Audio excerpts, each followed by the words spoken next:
WFM and on Clinton Cable TV, Channel 10. This is Larry Dooling. Alongside is Joe Spencer as usual, and tonight from a chilly football field, but hey, it's football season. We've got ourselves another good Oka Conference football game. Our Clinton Maroons 2-2 on the air against kind of an upstart Sullivan Redskin team this year. They're youthful, but they're off to a good start. They're 3-1 on the season so far. And Joe, Sullivan, I'm sure, has not forgotten what happened on this football field just 1 year ago. They're going to be ready for the Maroons here tonight to try to pay them back a little bit. Yeah, the Maroons are the team that knocked them out of the playoffs last year if they had any shot, on a great play by Sams the Schumacher for the winning score. It went right down to the wire. Sullivan scored late in that ball game, as you probably recall, and the Maroons had their backs to the wall, and I even have to admit, this announcer had his doubts about whether or not they could overcome the deficit at the time, but the Maroons did so.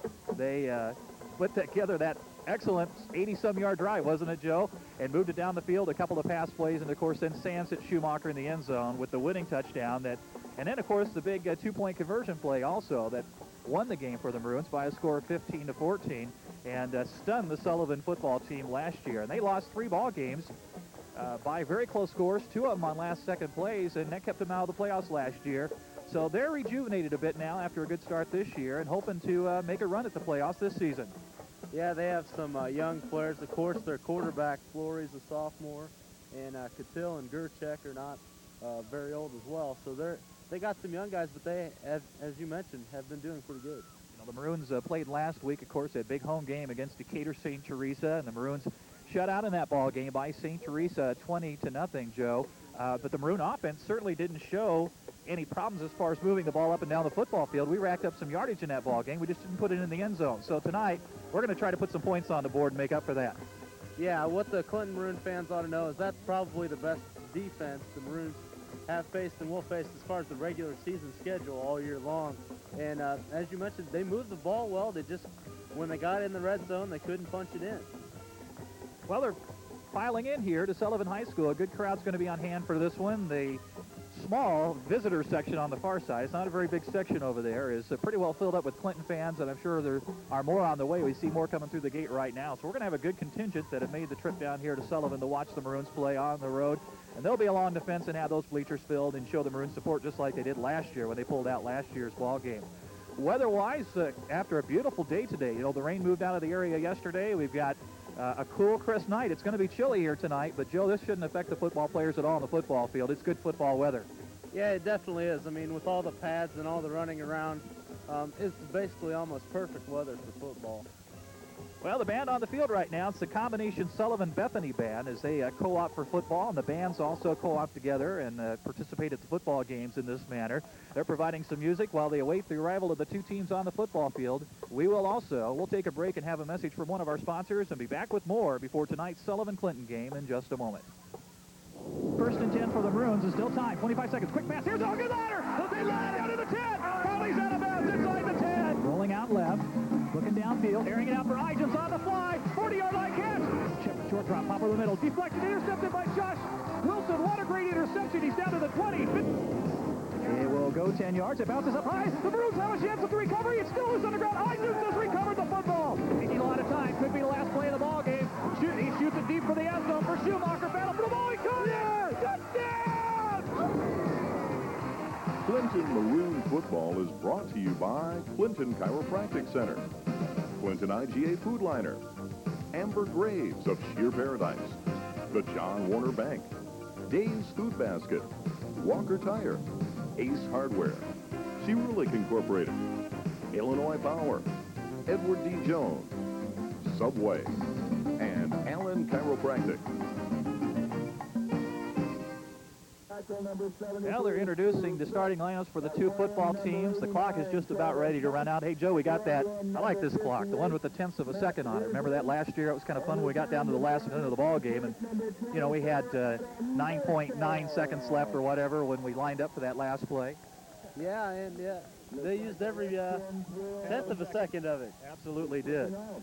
They're getting ready to kick this first half off here. The Maroons line up to our right. They'll be moving then to the north goal as we're facing to the east, north-south field here at Sullivan. And Sullivan will be kicking off, and they're placing the ball on the right hash mark as they'll kick off to the Maroons. Deep for Clinton will be Schumacher. He's standing at about his own 5-yard line. Ijam's over to his right, dropping back to about the 5-yard line also. And Sullivan's about set to go. Both these teams very fired up out there on the football field. Josh Cuttle has the ball teed up at his own 40, has the hand in the air, awaiting the whistle and signal from the officials to get this one underway. And still waiting for that side. Now he has it. And he approaches, and we're underway as he boots it deep down the field. Ijam's awaiting it at the 5. Has the block out in front of him. Brings it up to the 10, 15. It closes quickly. He spins off a tackler and goes down about the 25-yard line. And it'll be Clinton ball, 1st and 10, right about the 25. We'll wait for the official spot and see if he'll get the 25, maybe to the 26-yard line. 1st and 10 for Clinton here in the opening seconds of this football game. Maroon offense, as we mentioned, moved the ball well against St. Teresa last week, but couldn't quite punch it in the end zone. Came very close on several occasions, but couldn't cap it off. So tonight they'll try to remedy that situation and put some points on the board. Senior quarterback Nate Sams under center will hand it off, and Wilson, first carry right into the middle, and is stopped immediately. Sullivan had that one covered up quickly in the middle, Joe, and no gain on the play, it appears. Yeah, good defensive pressure by the defensive line of Sullivan. They bottled up Wilson on the trap play, but that has been a successful play for the Maroons this season, so I'd look to see a lot of it tonight. Even last week against St. Teresa, that got good yardage, but on this first play, only about a half yard. 2nd down, and still about 10 for the Maroons. They'll line up 3 in the backfield this time. And he'll hand off, turn, and keep it on the option. Going to the left-hand side, pushing off blockers, and gets it across the 40-yard line before he's knocked out of bounds. And then way after the whistle, he is slammed into the Sullivan bench, but no flag on the play. They'll give him all the way to the 41-yard line, and that's good for a 1st down and a bunch extra. 1st down, Clinton on the option left, and that looked pretty easy for Nate Sams. He didn't really have to run that fast to get around the corner and get the yardage. Yeah, and that was a successful formation last week against St. Teresa with the 3 guys in the backfield. They don't know exactly who to cover. It's closer to the 40, 1st and 10, Clinton in their own territory. They'll try Wilson up the middle. He fights hard and gets it close to the 44-yard line before he's struck down from behind. Riding on his back was Steve Book making the tackle on the play. A gain of about 3 for the Maroons. 2nd and 7 coming up. Beautiful night for high school football action this evening here in Sullivan. The 5th game of the year for both these teams, and it should be a pretty good even matchup. Maroons with their first road test. We've been at home until tonight. Feels kind of funny being on the road. On 2nd down, up the middle. Good opening for a moment, then Wilson's cut down, but he did get it as he fell forward to about the 49-yard line, and he should be only about 2 yards short of a 1st down for the Maroons. Yeah, big hole ripped by the interior line of the Maroons. Lucas Ward did a good job sealing off a block for Wilson. He picked up some yards. We haven't seen the ball in the air yet out of the Maroons. Probably won't here in 3rd and 2. Wait and see. Close to midfield at the 49-yard line of Clinton. Sams turns, fakes the handoff. Option right. He's hit behind the line of scrimmage, stumbles a bit, and he'll be brought down short. Near the line of scrimmage, it'll bring up a 4th down and 2. He just couldn't quite get around the corner. Somebody made good penetration and slowed him up enough to help the other guys get there to make the tackle. Yeah, quick penetration and pursuit by Matt Wrigley knocked Sam short of the 1st down. We'll look for the Maroons to line up in that shotgun formation and then see if Sams will really punt out of it or not. Here early in the ball game, 2 minutes into the contest, no score. Clinton on their first possession got 1 1st down, but now a 4th down and really close to 3. Sams actually deep and ready to punt it away.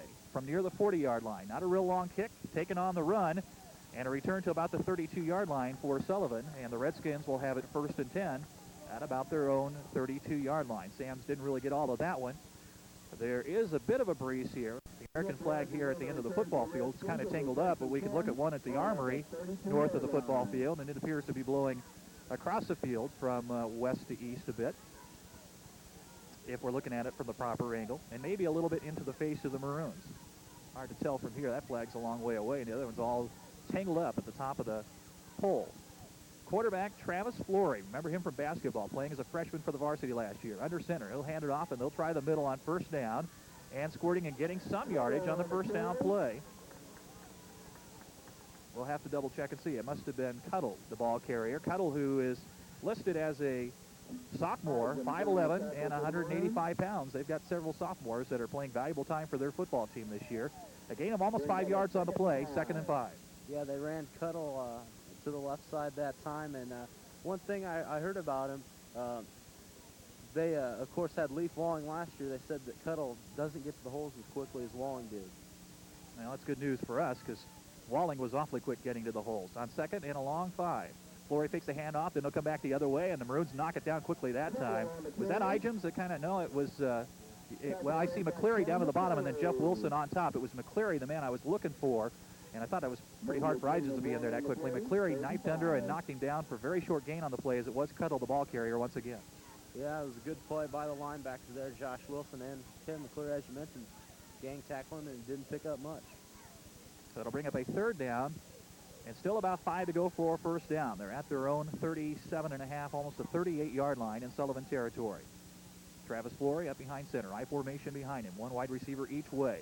He'll fake a couple of handoffs and roll out, wants to fire it, has an open man, makes the catch at the 47-yard line, immediately goes down with the catch, but a good rollout and pass complete to Ozier, Neil Ozier, and a first down for Sullivan out to about the 47-yard line. So both teams have a first down here in the early going of this ball game. Yeah, they ran a little play action, then a bootleg for Flory. Pretty good looking pass for the first down. Put it right on the numbers. The receiver, Ozier, was very sure to make sure he made the catch on the play, had to dive for it a little bit, covered up, went immediately to the ground, and had plenty of yardage for the first down, an extra 5 yards or so.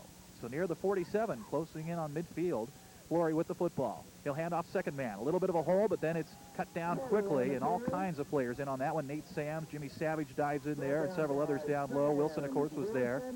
And a gain of only about a yard on the play for Sullivan, maybe almost 2 to the 49-yard line of Sullivan. Yeah, and the really key guy there, Adam Moore, held him up, but got him wrapped around the ankles, and Nate Sams helped finish him off. No score in our ball game. We're down to 7 minutes and 15 seconds to go in the first quarter of play. Clinton picked up a first down, but then had to punt the football from near midfield, and Sullivan has taken over, and they've picked up one first down, and they have a second down, and the ball is loose on the ground. Players diving for it, and I think Flory might have got it back. They never got that handoff to the tailback, but coming up with the football was Josh Cuttle. It'll bring up a third down and long. Flory seemed to be bottling that one around as he tried to step back from center. Yeah, the snap wasn't handled well, and then the ball came up and hit Cuttle on the shoulder pad, I think, and then it hit the ground. But Cuttle was able to track it down before any white shirts could get near it for Clinton. We may see Flory throw again here. He looked good on his first one here on third down and 9 from the 49 of Sullivan. Fakes a couple of handoffs, rolls out again, looks downfield, has a man open down there. The catch is made by Ozier again. It looks like the same play they ran earlier. And he's brought down this time, but not until he gets to about the 34-yard line of Clinton. And another Sullivan first down as they move it down the field through the air. Again, a bootleg rollout left. And Ozier finds a pocket out there about 15, 20 yards down the field where he's able to make the catch and get the first down for Sullivan. Ozier is one of their big targets. He had 95 yards coming into the game, receiving and a touchdown, so he looks to be one of the main options. At the 34 of Clinton. Flory awaits the snap from center, has the football, turns, hands it off second man. Good opening this time. Cuttle still on his feet. Nate Sams tracks him down from behind, but not until a gain of about 9, maybe almost 10 yards on the play.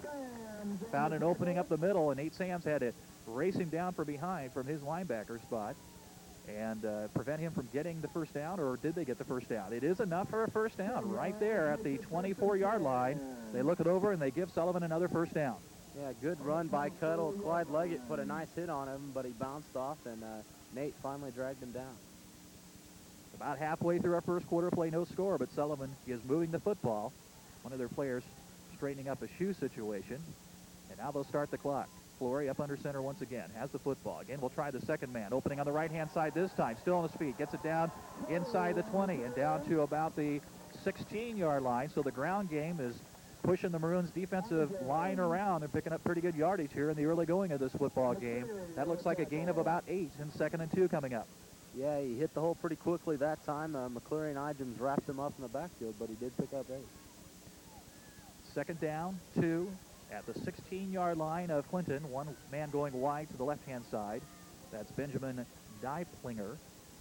And then they'll go with the 3 in the backfield. And there's a flag on the play, and Cuttle was going to get some yardage again on that particular play as he ran to the hole the right-hand side. But there is a flag and a penalty coming up here, Joe. I think Sullivan jumped a little bit early. And they do signal illegal procedure against Sullivan. It's happening with 5:28 to go in the first quarter of play. This clock rolling right along here in the early going of this football game. A 5-yard penalty will push them 7 yards away from a first down. They need to get it to, the 14? They're back out at the 21 in Clinton territory. Travis Flory has the football. He'll hand it off. They'll run that same play. He's got an opening right-hand side. He may go all the way. 10-yard line, caught around the ankles and dropped by Bob Igens, but not until he gets to near the 5-yard line. And first and goal coming up for Sullivan. He is hitting those holes, and they're giving him some nice ones. And once he gets through the holes, it's up to the secondary guys to keep him from scoring. Yeah, and Bob Igens made a touchdown-saving tackle there, wrapped him up around the ankles, or he would have been in for the score. Sullivan at the doorstep now with 5 minutes to go in the first quarter, actually 5:15, but the clock is running. First and goal at the 5. Their offense has looked very good here in this first series as they've moved it down the field. They haven't tried the fullback yet, and they still won't. Cuttle, he'll dive the left-hand side, and it's thrown hard to the ground, tried to hurdle somebody along the line of scrimmage, and then was popped off by one of the other Maroons. Didn't catch who it was. They give Sams and Wes Graves credit for the tackle, and it's no gain on the play. Second and goal from the 5. Yeah, Sams really got the ball quickly, and then Wes hit him high to wrap up the play for no gain. So from the 5-yard line, the play comes in from the sideline, and head coach Jerry Lane. They're wanting to get the Maroons this year after the very upsetting last-second loss to the Maroons last year. Again, Flory on second and goal from the 5-yard line. Short drop. He's going to throw it up in the air for the right corner, and it is caught. And is he in the end zone? They say it is a touchdown, a diving catch in the back corner of the end zone for Benjamin Dieplinger. A 5-yard touchdown pass, a high looping pass that Dieplinger just had to simply run under and dive for and keep a foot in bounds, and he apparently did so. And it's a touchdown for Sullivan, and he leads 6-0. That's Dieplinger's first receiving touchdown of the year. The fade pattern to the corner of the end zone. Nice loss by Flory. It comes with 4:23 to go here in quarter number 1, and Sullivan owns a 6-0 lead over the Maroons. And the crowd here at home celebrates the touchdown. After the extra point attempt, and the man of the hour, at least at the moment, Dieplinger will try to boot it through the uprights for the single digit. It's blocked by Nate Sams, and it's no good. Nate Sams makes a good clean blocking, firing through there, and knocked that one down. It had no chance. Yeah, the Maroons really caved in the pocket around the kicker there. Not only Nate Sams got through, but Sam Simpson, Wes Graves, and a few others got across the line. Timeout on the field. We'll take a break for a commercial and be back with the kickoff by Sullivan. Sullivan leads the Maroons 6-0 here in the first quarter. So Sullivan jumps out on top in this football game. A good opening drive. They took it right down the field. Good combination of some running by Cuttle, who will be kicking off here, and also a couple of good passes, and the pass for the touchdown. Good deep kick, and Schumacher from the 2-yard line. He's across the 10, 15, trying to take it right up the middle. Then puts his shoulder down, still on his feet, running hard. He's out to the 27-yard line, but gang tackled there. He hasn't hit the ground yet, but they finally blow it dead. Schu just will not go down. They'll give him forward progress to about the 27-yard line, and the Maroons will start there 1st and 10. Yeah, Ryan likes to scrap, and he mentioned last week to me that the special teams is his favorite part of football. He really gets up to play that role. He's had some good returns on special teams this year. Now the Maroons from the line of scrimmage, the 27, will try to get their offense going again. Sams will hand it off, and Wilson puts his head down and just runs into the defenders as he pushes his way out to the 31-yard line. Good hard fullback run by Wilson that gains about 3, almost 4 yards on the play. Second, and we'll call it 7, a short 7 coming up for the Maroons. And the linebacker that took that initial shot from Wilson still has to be feeling it. Wilson lowered the head, put the boom right in the midsection of the linebacker. I would not want to be him. Randy Rich in the backfield behind Wilson. They'll fake the handoff to him. Then Sam's under pressure, wants to throw it deep downfield. It's underthrown, and it will be dropped as the guy that had a shot at it, Aaron Calhoun, stumbled and couldn't regain his balance enough to catch that one about the 45-yard line of Sullivan. It was well underthrown, and he was there. He just slipped right before it got there. Then he regained his balance and still about caught the football. Yeah, Nate stepped up in the pocket, and he threw it kind of on the run. I don't think he had his feet underneath him. That's why it was short. Maroons looking deep to try to get right back even in this ball game. But that one underthrown, I didn't even get a chance to see who the receiver was. I assume it was Schumacher, but I was looking at that ball coming down and maybe a Sullivan player picking it off. Now 3rd and 7. Short pass, screen. Wilson, does he have enough blockers out front? He puts his head down. He'll be close, but maybe a little bit short of the first down as he got it across the 35 to about the 36-yard line. We'll see what kind of spot he gets. Now, it's a pretty good spot, Joe, but I don't think he has quite enough for the first down. And the officials are signaling it is 4th down. It's about a half-yard more the Maroons need, so they'll go to punt formation, it looks like, once again.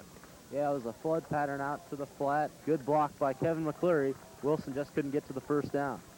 Sam's back in punt formation at his own 25. He will boot it. High kick, not real deep, coming down about the 45 of Sullivan. Takes a Clinton roll, but it's picked up on the run, and they're going to get a return. It's Ozier. He's got blockers out in front, and Sam's finally grabs him, but he's got it all the way back to the 30-yard line. Sullivan's back in business again. The ball came off the left side of the foot, came over here to the near sideline, and he picked it up on the run. There weren't too many white shirts between him and the goal line, even though he was about 55 yards away from the goal line. Yeah, heads-up play by Ozier. The ball bounced. He picked it up off the turf, and because the kick wasn't really that long, it didn't give the coverage team a long time, plus it was on the far side of the field, so the guys just couldn't get over there. There's 2:40 to go in the first quarter of play. Sullivan's up 6-0 already over Clinton, and right now outplaying the Maroons. They have their second possession of the football. They'll try the fullback this time. He's caught from behind by Jimmy Savage, and he gets help on the play, and very little gain on the play. And I've got the ball carrier, Jim Highland, who's playing the fullback spot. Highland, by the way, is listed as a sophomore, 5'11", 183 pounds. They got a bunch of sophomores. No gain on the play at the 31-yard line of Clinton. It'll be second down and 9. They got one man. They came out of the huddle, and here's another guy just coming back. And that's Ozier that we were talking about earlier. I think they told him what the play is. He'll line up in the slot on the right-hand side, but he still didn't have the helmet straight away, so they'll take an official timeout on the field. Joe, do you have something? Oh, I was just going to say on that run, Jim Savage and Adam Moore, they ran right at him, and they didn't move. They made the tackle. Savage grabbed him from behind and rode him down to the ground for no gain on the play. Now they're squared away, it appears, for their second down play. 2nd and 10. Defense needs to rise to the occasion here after giving up some yardage and a touchdown on the opening drive by Sullivan. Long call. He has the football. Fakes one handoff. Option to the left. And Wilson grabs him and brings him down. That's a tremendous individual play. If Wilson hadn't got there and grabbed him along the line of scrimmage, Flory would have picked up some big yardage on that one. Yeah, it was a great open field tackle by Wilson, and Nate was also close on the play. He anticipated the pitch, and Flory had a good fake to draw him that way, and that's why Wilson had to come up and make the tackle. But Sams took the backfield runner that time, Cuddle, to make sure that he wouldn't get the pitch. He's a dangerous man, and forced Flory to keep the ball, and then Wilson made the play. 3rd down and about 9.5. Again, it'll be the rollout left. Firing it downfield, off bounds, got his man again. That's the 3rd time they've run that play, and the Maroons were a little bit closer that time, but Ozier is able to make the catch and goes out of bounds with the first down at about the 20 or maybe the 19-yard line. They're going to get him to the 19-yard line. Yeah, and they're really playing to Flory's strength. They like to run him out to his strong side because he is left-handed, and that bootleg is a good play for them so far. That's a good play. He is a left-handed thrower, and he does roll out to the left all 3 times that they've thrown that particular pass play for first downs. So the drive's still alive for Sullivan. They've come up with some big 3rd down plays on their opening 2 drives of this ball game. They're now at the 19 of Clinton with a 1st and 10. Flory awaiting the snap, has the football. On a deep handoff, Cuddle will try the middle, finds an opening, gets it down till about the 15-yard line when he's surrounded by several Clinton Maroon tacklers. He's just short of the 15, but picked up almost 4 yards on the play, maybe a little closer to 3. 2nd and 7. We're under a minute to go in the first quarter, and Sullivan's leading 6-0. Yeah, you know, it's Sullivan. They like their running game, and Cuddle was a lot like Walling last year. That first drive, he had 8 carries and 41 yards. Now, Walling got a lot of yards against us last year, but Sullivan only scored 14 points. Hopefully we can do something similar to that here tonight. However, Sullivan already has 6. We have nothing. And they're near the goal line again with about 30 seconds to go. 3 wideouts to the right-hand side. Can the Maroons cover it? Flory rolling out, fires it deep in the backfield. It's incomplete. Now, that looks like a lateral, but they're going to blow it incomplete. That pass looked like it was thrown behind the receiver, and they were trying to set up another pass, and there's a flag on the play also. Yeah, I think it was, and too bad they blew the play dead, or maybe one of the Maroons could have picked it up. Well, there was a motion penalty against Sullivan anyway. So it'll be a penalty against Sullivan. And with 27.7 seconds on the clock for the first quarter. Second down and 12. Wait till they mark it off. They're going to push him back to, what, the 21-yard line? Must have been just a procedure penalty. 5-yard penalty. So it's 2nd down and about 12 as they announced over the public address system for Sullivan. They'll be back at about the 21. I think they were trying to set up a lateral pass and then going to have Cuddle throw downfield. Yeah, it definitely looked like it. They set up the blocking and had one wide receiver go deep, so it could have been the flanker pass. They're going to line them up the same way. Here's the 3 lining up wide to the right-hand side, 1 to the left-hand side, 1 lone back in the backfield. Flory behind the small line. Takes the pass one way. Now he's looking over the middle. Got a man open. He's got the catch at the 5. Wide open was the guy that caught the touchdown earlier, Ben Deiplinger. It was a simple curl-in pattern coming to the post over the middle from his left-hand side. He was the only man lined up on the left-hand side, one-on-one coverage, and he got the catch. It's at the 6 officially, 1st and goal. Flory likes that left-handed side. They just ran a crossing pattern right over the middle, and he hit Deiplinger on the numbers for the first down. I like the way Flory's throwing the ball here early in this ball game. He's right on the number, right on the mark with every pass, it looks like. Yeah, nice, sharp, accurate passes, and he hasn't had an incompletion yet. He's not feeling much pressure when he's throwing either, but he's mobile in the pocket. He gets out of there and makes his own room. They'll try the run. New back in the ball game. Still on his feet, and he is being pushed hard by Bob Igems. Great individual effort. Swings him to the ground.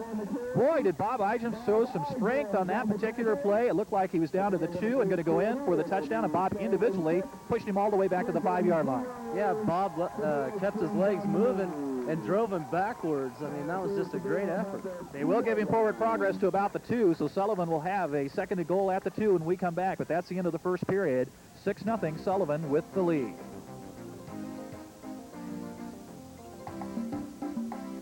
As we get set to start the second quarter of play, Sullivan's knocking at the door. They're at the 2-yard line of Clinton as we switch ends of the football field. They're now going toward the north goal on the left hash mark. It'll be 2nd and goal from the 2-yard line for the Redskins, who have been moving the ball down the field. Why do I have a feeling they're going to give it to 25 in the backfield? Cuddle, we'll see. The tailback has the football. Flory will give it to Cuddle, tries the right-hand side, and he's very close to the goal line, and they give it to him. He's in for the end zone. He didn't make it by a lot, but he's able to punch it in there and get the score, and Sullivan now leads by 2 touchdowns here 5 seconds into the second period of play. Not a big surprise for Sullivan. They put 3 backs in the backfield, and Cuddle was the deep man. He's been the workhorse so far, and he went in the middle for the score.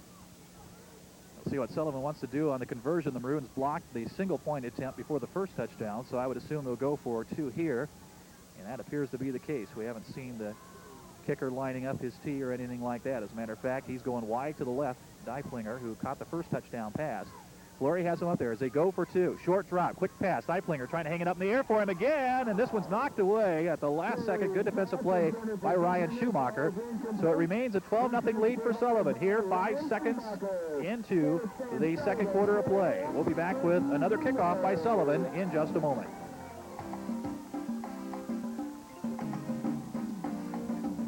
The Sullivan Redskins out to a 12-0 lead over the Clinton Maroons. Maroons, who left this field last year in the 7th game of the season with a great feeling, a come from behind 15-14 win. It hasn't carried over to the first quarter of this ball game as they find themselves trailing, and it's been all Sullivan so far, Joe. Well, Sullivan's offense has really kept Clinton's defense off balance. The majority of the plays have been the running with Cuddle, but when they do pass, they have a nice bootleg play to Flory's strong side, and he's been finding his wide receivers. This kick not near as deep. 15-yard line for Schumacher. Looking for a hole up the middle. Breaks into the clear. He's got to run away from one man, but he caught him by the ankles, and he goes down at about the 43-yard line. If that diving tackle hadn't been made there by Sullivan, Schumacher could have taken it the distance, so we sure could have used it. Yeah, it looked like Schumacher was making his breakaway move, tackled on the 43-yard line by number 43 of Sullivan, and it's just too bad that he reached out and got Schu's ankle, because he would have been gone. It really was a well-developed return by the Maroons. They set it up well. Schumacher took it to the 15, brought it toward the middle of the field, and found the wedge and found the hole right through the middle. On first down at their own 42, Wilson, big hole up the middle. He's across midfield and very close to a first down, but he was thrown back right before he got to the first down marker near the 49 of Sullivan. But it is a quick gain of 9 yards that time for Josh Wilson. Big hole provided by Lucas Ward. They ran the trap right up the middle, and Wilson hit the hole really quickly and just shredded the linebackers in the secondary. Had to make the play for Sullivan. One thing that shows is the Maroons are not getting away from their game plan. They're going to stick with what has brung them so far. Option right. Sam stumbles a little bit, stays on his feet, knocks away some tacklers. Good hard run. 41-yard line, and it's a first down for the Maroons in Sullivan territory to the 41. What a terrific run by Sams. He got a lot more yardage out of that than he should have probably. Yeah, Sullivan thought they had Sams wrapped up. He kept the legs moving, picked up another 6 yards. It looked like Sullivan would have him for 1. I think this second touchdown stirred up some of the Maroons here. They're not ready to go down without a fight. Oh, definitely not.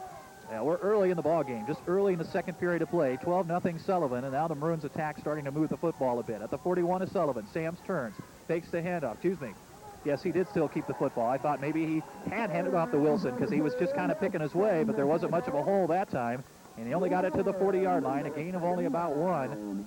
The way they reacted for a moment, I thought maybe he did give it to Wilson, but yeah, he still had the football, but there was just nowhere to go. Yeah, good pursuit by Sullivan's linebackers, and they really strung the option out. He couldn't have optioned to Randy because they had him covered. They turned and were running away from us to the left-hand side. It was hard to see if he still had the football. On second down, they want to pop it over the middle. Nope, Sams will run. Fakes a pass again, even though it looked like he was across the line of scrimmage. He pulls it in and runs it to the 35-yard line. Certainly Nate Sams looks like a man possessed out there right now. He looks like he's going to try to make something happen out there, and he did pick up 5 yards, 3rd and 5, maybe closer to 3rd and 4 coming up for the Maroons. Yeah, when Nate's running, he's looking for somebody to level into and really hit hard, and it looked like he wanted to pass that time, but the defensive line got knocked out of the play, and he just scrambled. On 3rd down and 4, he'll turn. He'll keep it on the option right. He's being pushed back. Strings it out, tries to get around the corner and is run out of bounds, and he is short of a first down as he went out of bounds near the 33, maybe the 34-yard line. He's still going to be 2 or 3 yards short of a first down. Sullivan got in there and pushed him back several yards deep and never gave him a chance to get around the corner and get the first down. But the Maroons are in 4-down territory here. They're going to go for it on a 4th and 3 at the Sullivan 40, make that 34-yard line. Yeah, they strung the option out to the sidelines. That's what you got to do to stop it. And now Thad Harned brings the play in for the Maroons. They'll send Schumacher and Igens wide to the left-hand side. Wilson and Randy Rich in the backfield. Sams roll out left. There's a flag on the play. The pass is almost intercepted. It was short, and stepping up there and almost picking it off for Sullivan on the play was Adam Gerchek, who had good anticipation but couldn't quite come up with it. Gerchek, I think, was he the young man who got hurt last week and so is only playing defense this week? I believe that's what I heard. Yes, he usually is a good ball carrier for them. We had a penalty against the Maroons on the play. It is declined, and Sullivan will hold and take over. As the pass went incomplete, so Sullivan keeps the Maroons still off the scoreboard here, and Sullivan will take over at the 34-yard line. Yeah, well, of course you're going to decline the penalty in that situation, get the ball back. It was a pass out to the flat, and Nate just didn't have all his strength behind it and got knocked down to the ground. And Gerchek, if he had been able to pick that one off, he would have been off to the races, about 70 yards for a score. Sullivan leads 12-0. We've played about 2 minutes into the second quarter of play, and they've got the ball again. Now the Maroons defense has to make a stop here. Ryan Knutson, I think, was doing a little bit of lobbying with the official over there about something. He's an unhappy young man. Of course, the way the game's going so far, you can understand him feeling that way. 1st and 10, Flory. Deep drop, handoff, and a little bit of a gain out to about the 36-yard line as Cuttle then was really met by about 3 tacklers all at the same time and took quite a hit, a gain of about 3. Yeah, the secondary men came up and popped him as Igens, Sams, and Graves all converged on the tackle, hit him from 3 different sides, and he was down almost immediately. Maroons got to hang in this ball game. They're down 12-0. They're a good second-half football team in games earlier this year for the most part. There's a fumble on the play. Oh, Flory got it back. They missed a handoff. It looked like there was confusion on who he wanted to hand it off to, and the ball ended up on the ground, but Flory got on top of it again. That's twice that they have fumbled the football, but they have gotten both of them back. They lost a couple of yards on this play. Yeah, it looked like they wanted to run the trap play to Highland, and Highland just didn't get the ball. And it went on the ground. Flory, with the heads-up play, jumps on it. Joe, it's 3rd down and about 9. Do you think we're going to see a couple fake handoffs, a rollout left, and a pass downfield possibly here for a first down attempt? Yeah, that's what's been working so far. I'd really take a hard look at Ozier. Yeah, let's see what they do. He's rolling out left. It's one-on-one. It's Deiplinger he wants to throw it to. Now the short man, but it's incomplete. A good hard hit by Igens, but that time, Wes Graves was in the face, and he put a good strong hit on Flory right when he let go of that ball. Flory's a little slow getting up. Matter of fact, he gets a little camera time down there with, I think, the crew from 17. You might want to see that, as he took quite a hit from Wes Graves. And Igens also popped Ozier downfield, the intended target, so 2 good hits for the Maroons. Yeah, they sent Deiplinger deep, and then Ozier came across the field and was the short man. But we finally stopped him here on a 3rd down pass play. Had it well covered that time. Igens stepped up, and Wes Graves was really chasing Flory hard. So looks like we'll see the first punt. Travis Flory will do the chore. He's standing at his own 25 when he'll boot the ball. Takes his time, and Igens was almost there to make a block. Low line drive kick that Schumacher won't be able to get to, and it's going to get a good Sullivan roll inside the 25 down to about the 24-yard line. I think Flory, look at him as he comes off the field here. He's a little woozy after that hit from Wes Graves. His head, I mean, he's bending over, and he's picking up a piece of maybe a strap off his helmet or something. I mean, I think he's just a little bit woozy out there. Yeah, he is hobbling around a little bit, and he does look like Wes really going to put a good pop on him, and Wes is one of the harder hitters on the team. Had a little trouble punting that football, but he was able to get it away. Now the Maroons offense starting at their own 24.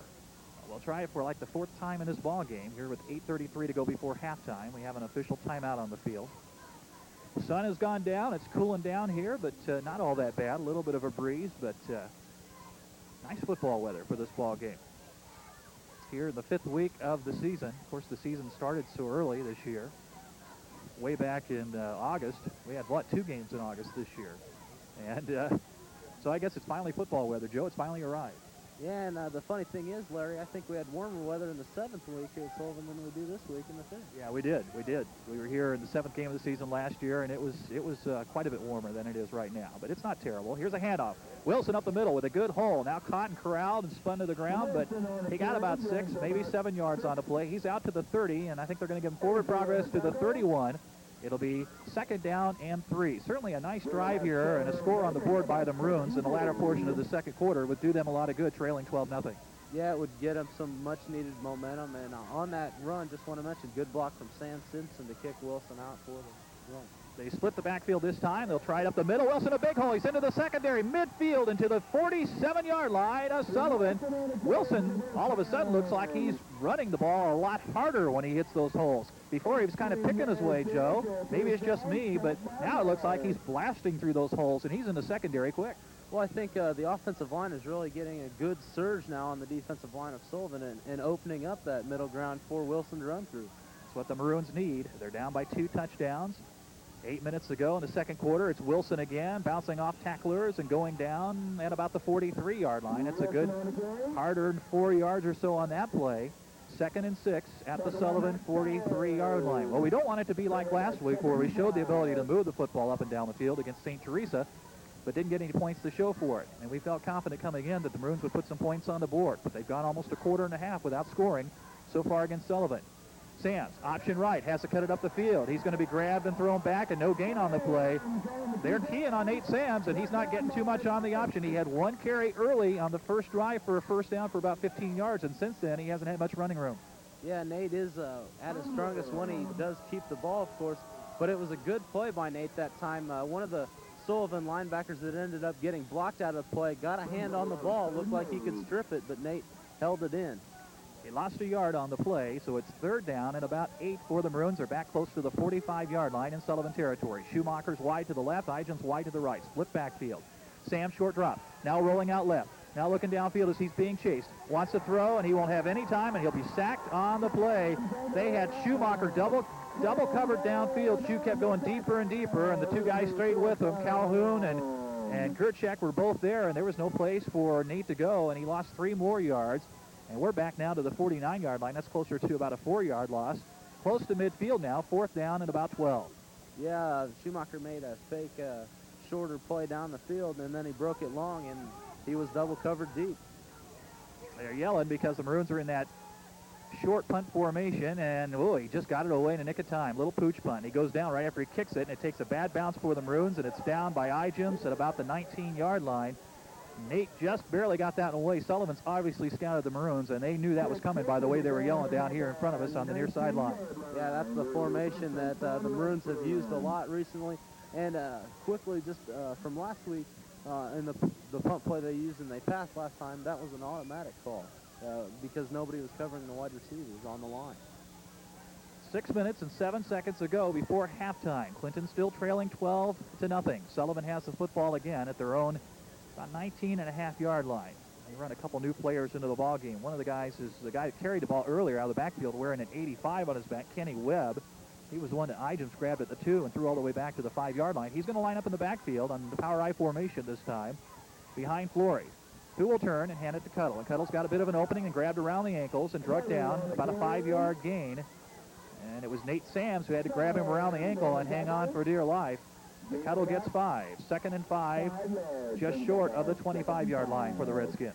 Good surge by the offensive line of Sullivan that time. As you mentioned, Nate wrapped him up, and Cuttle looks to be the main man for Sullivan. Maroons on the road tonight, not enjoying the road conditions so far here at Sullivan, trailing 12-0. One wide receiver to the right-hand side for the Redskins. Power I formation once again. Flory will turn and give it to Cuttle again. He hurdles at the line of scrimmage, and then there's white shirts all over the place. McCleary down at the bottom, and then Schumacher and Graves and a bunch of others. Idrums dove in there, and they all knock him back. He got about 1, maybe 2 yards. They're going to give him forward progress. 3rd and 3 coming up. Yeah, but the first name you mentioned there, McCleary, is the one that keyed the play. He's the one that made Cuttle leap up in the air, and the rest of the Maroons took care of it. 3rd down and about 3 for Sullivan. They're at their own 26.5-yard line. They've got to get it to just short of the 30-yard line. They'll send one man wide to the left-hand side. Again, out of the power I formation. Flory with the football. Again, he'll go to Cuttle, right-hand side. He's very close to a first down as he goes down right there near the 30-yard line. And it appears by the spot they're going to give him, he has enough for yet another Sullivan first down. Yeah, and once again, Kevin McCleary has been a busy man, one of the good linebackers for Clinton this year. Wrapped him up. Redskins in control of this game from the start. They scored in their opening drive after they stopped the Maroons. Took it right down the field. Connected on a pass play of not all that much distance, just a couple of yards. Flory to Dieplinger, a 5-yard pass play on a 2nd and goal. And then their second touchdown, a 2-yard run. And those are their 2 touchdowns. 12-0 is the lead. Flory now on 1st and 10 from near his own 30-yard line. And boy, the workhorse Cuttle will get another one. There's a flag on the play. Idrums cut him down, and Nate Sams was there also after about another 4 or 5-yard gain. But here's a flag. It is he almost pointed the wrong way, motion penalty against Sullivan. Yeah, it looked like 2 players on the left side got a little false start on the play.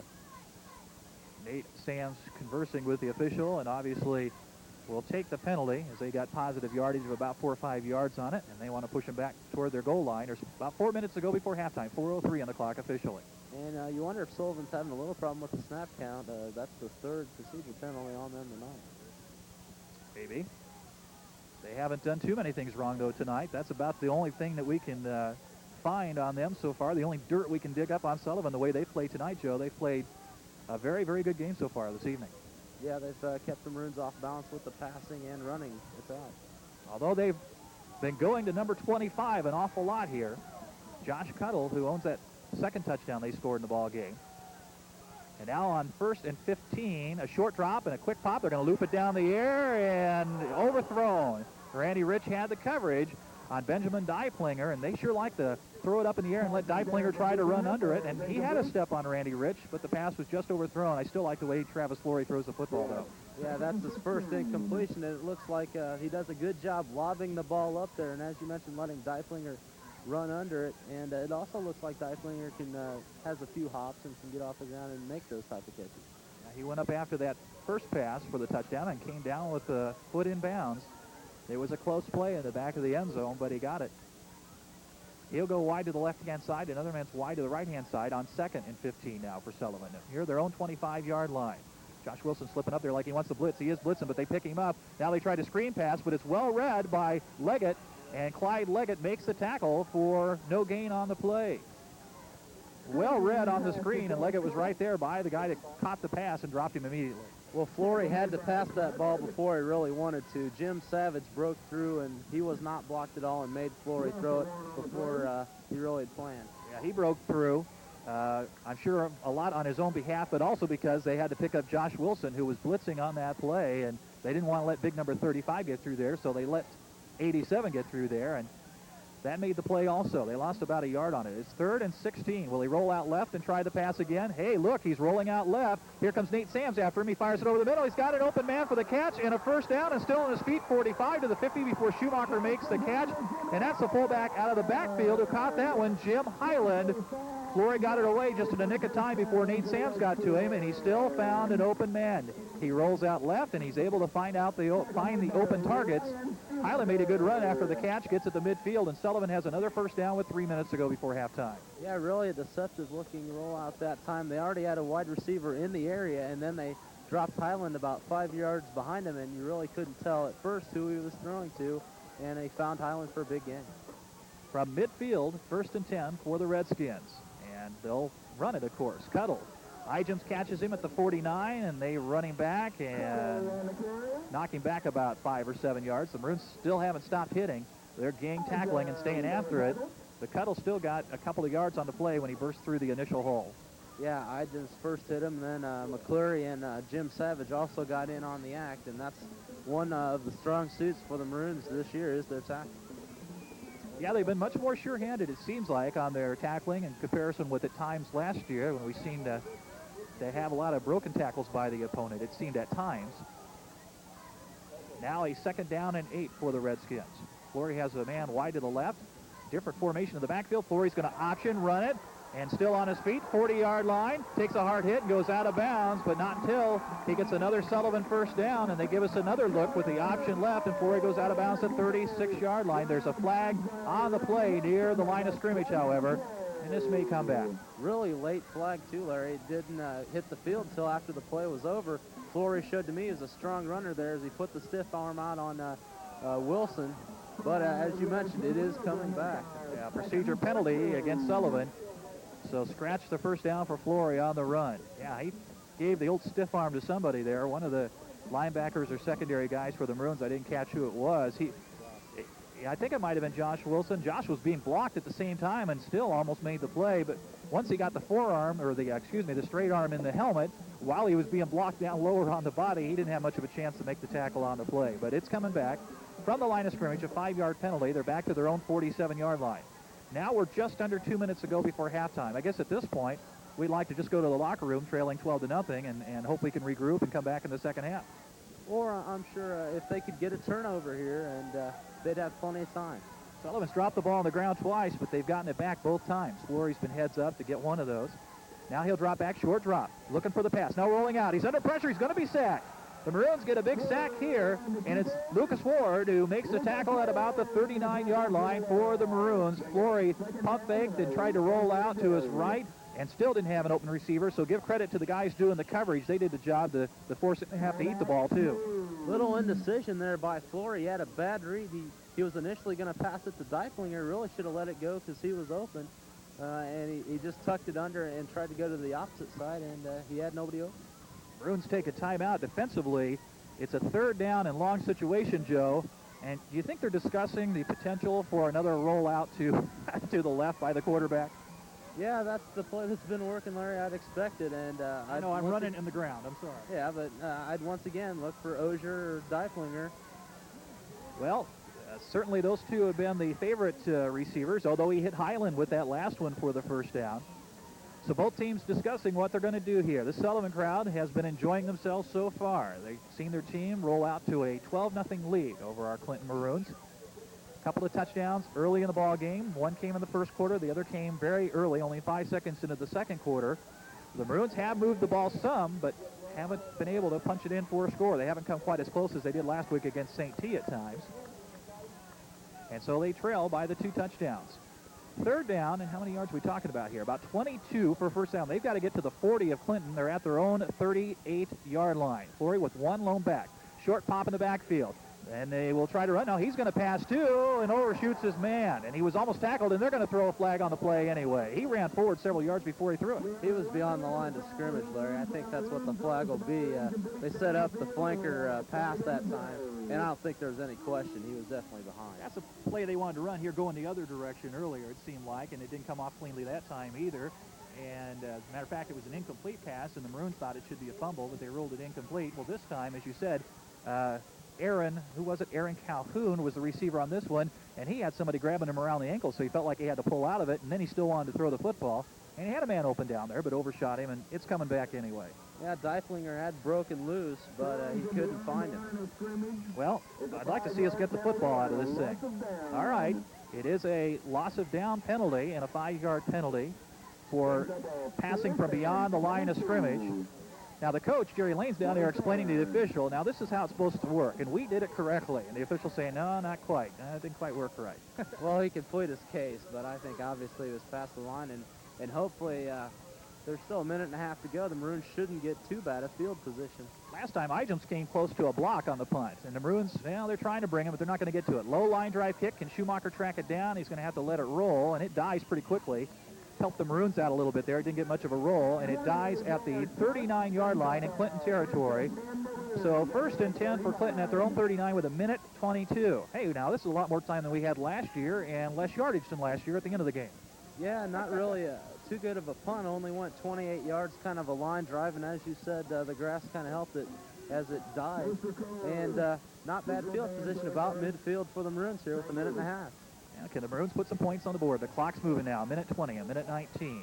3 wideouts the right-hand side, but they'll run it up the middle. Wilson, well, he breaks a tackle. They didn't surprise him too much there. Somebody hit him early and slowed him down. He got to the 45-yard line, about a 6-yard pickup. And the clock continues. Well, they do stop the clock for a moment while they retrieve the ball. Somebody for Sullivan ripped it away and was running with the football. So now they got the clock in motion. We're down to a minute to go. 2nd down and about 4 for Clinton. Sam's dropping back, rolling out right, pumping and throwing deep for Schumacher. It's way deep, and then maybe an interception. Oh, Schumacher almost took it back away, but it's incomplete. Boy, the defender on the play, Adam Gerchek, was a step in front of him and had a beat at it, and then Schumacher kind of reached over his shoulder and almost pulled that ball away, but it hit the ground incomplete. Yeah, it hit Gerchek's shoulder pads, bounced up. Schumacher had a little bit of a play on it. It would have been a great catch, but also high difficulties. He was falling down away from the ball. Maroons need to get a 1st down and not give this football back to Sullivan. There's still 53.7 seconds to go. See what they come up with here on 3rd down and about 4. Sam's a short pass. It gets to Schumacher, 45, cuts it inside 40-yard line, hangs on to it as he goes down at the 35-yard line. That'll stop the clock. A Maroon 1st down at the at the 35-yard line with 46 seconds remaining in our 1st half of play. Sullivan's leading 12-0, but Clinton has a 1st down. Good catch and run by Ryan Schumacher on the pass here on the right side from Nate Sams. One lone back in the backfield is Wilson. He'll block for Sams, but he slips and is grabbed by the sleeve and thrown down with one hand. Holy cow, and he ran right into the guy, Travis Hess, who was being blocked on the play, but Nate slipped on the turf in the middle of the field, and we lost 10 yards on the play. Yeah, Nate had a little bit of a problem, and I think he also got tangled up a little bit with Wilson, who was blocking for him, and then I think he kind of tripped over him and then got slung down. Stops the clock with 31.6 seconds. And timeout on the field now for Sullivan. For Clinton. We'll keep it here. Now the Maroons have a 2nd down and about 20. What's that, Joe? I think they didn't stop the clock immediately, and I think they ran a few more seconds off. Oh, really? Now, why would you think that? Because we're here in Sullivan? Are they discussing the timekeeping down there at all? Yeah, I think the ref is telling them to put 5 more back up on the board. Now, this isn't quite like the NFL where they can turn on their microphone and tell them to do that. Well, they have the communication available to do that. Hey, they did. They put it back to 34 seconds even, Joe. So not quite that much, but they did put a little time back on the clock, so you're right. Maroons will have a 2nd down and 20. They are 45 yards away from pay dirt, and they could use a touchdown. It's not absolutely a desperate thing here, but boy, they could sure use a shot of confidence by getting a score here as much as anything, much less get them back in the ballgame trailing 12-0 right now. Yeah, going into halftime would be a big momentum breaker for Sullivan and a big momentum gainer for him. Schumacher and Eisen's wide to the left. Sam's dropping straight back. He slips and falls down again, but kept his balance. Now he'll throw it deep down the field. He's got Schumacher there. He makes the catch at the 7-yard line. He went up above him and brought it down, much like he did the touchdown pass against Sullivan last year. What a great catch by Schumacher. He used his height and his strength to his advantage there and caught it at the 7. And we still have 24 seconds to go. Plus, he also showed some of his athletic ability that he shows in basketball. Got up off the ground, made the catch, and he was double teamed. I thought the guy they're going to throw to was Eigens, but a great catch. 1st and goal from about the 7 of Sullivan for the Maroons. They'll run it in the middle. Wilson has nowhere to go, and the Maroons will have to burn a timeout. Timeout was 17.2 seconds ago. They ran it right at the middle and could not get it. The Maroons have had difficulty since the Argenta game, which was just 2 weeks ago, putting the ball in the end zone. Shutout last week by a very good Decatur St. Teresa team. Shutout so far in the 1st half of this ball game by Sullivan. And as a matter of fact, they're going to rule that a loss of a yard or so. They're back to the 9-yard line, so we'll have 2nd and goal at the 9 when we resume play. And I think the Maroons are going to have to face it. They're going to have to come up with some kind of pass play probably to punch it in the end zone here with only 17 seconds remaining. And I don't know if they have any more timeouts remaining. I know they've used at least 2. Well, I think maybe a blast from the past last year, the flag pattern where Nate would scramble to one of the sides and Schumacher would run along with him might work. They'd like to run that to the left a lot.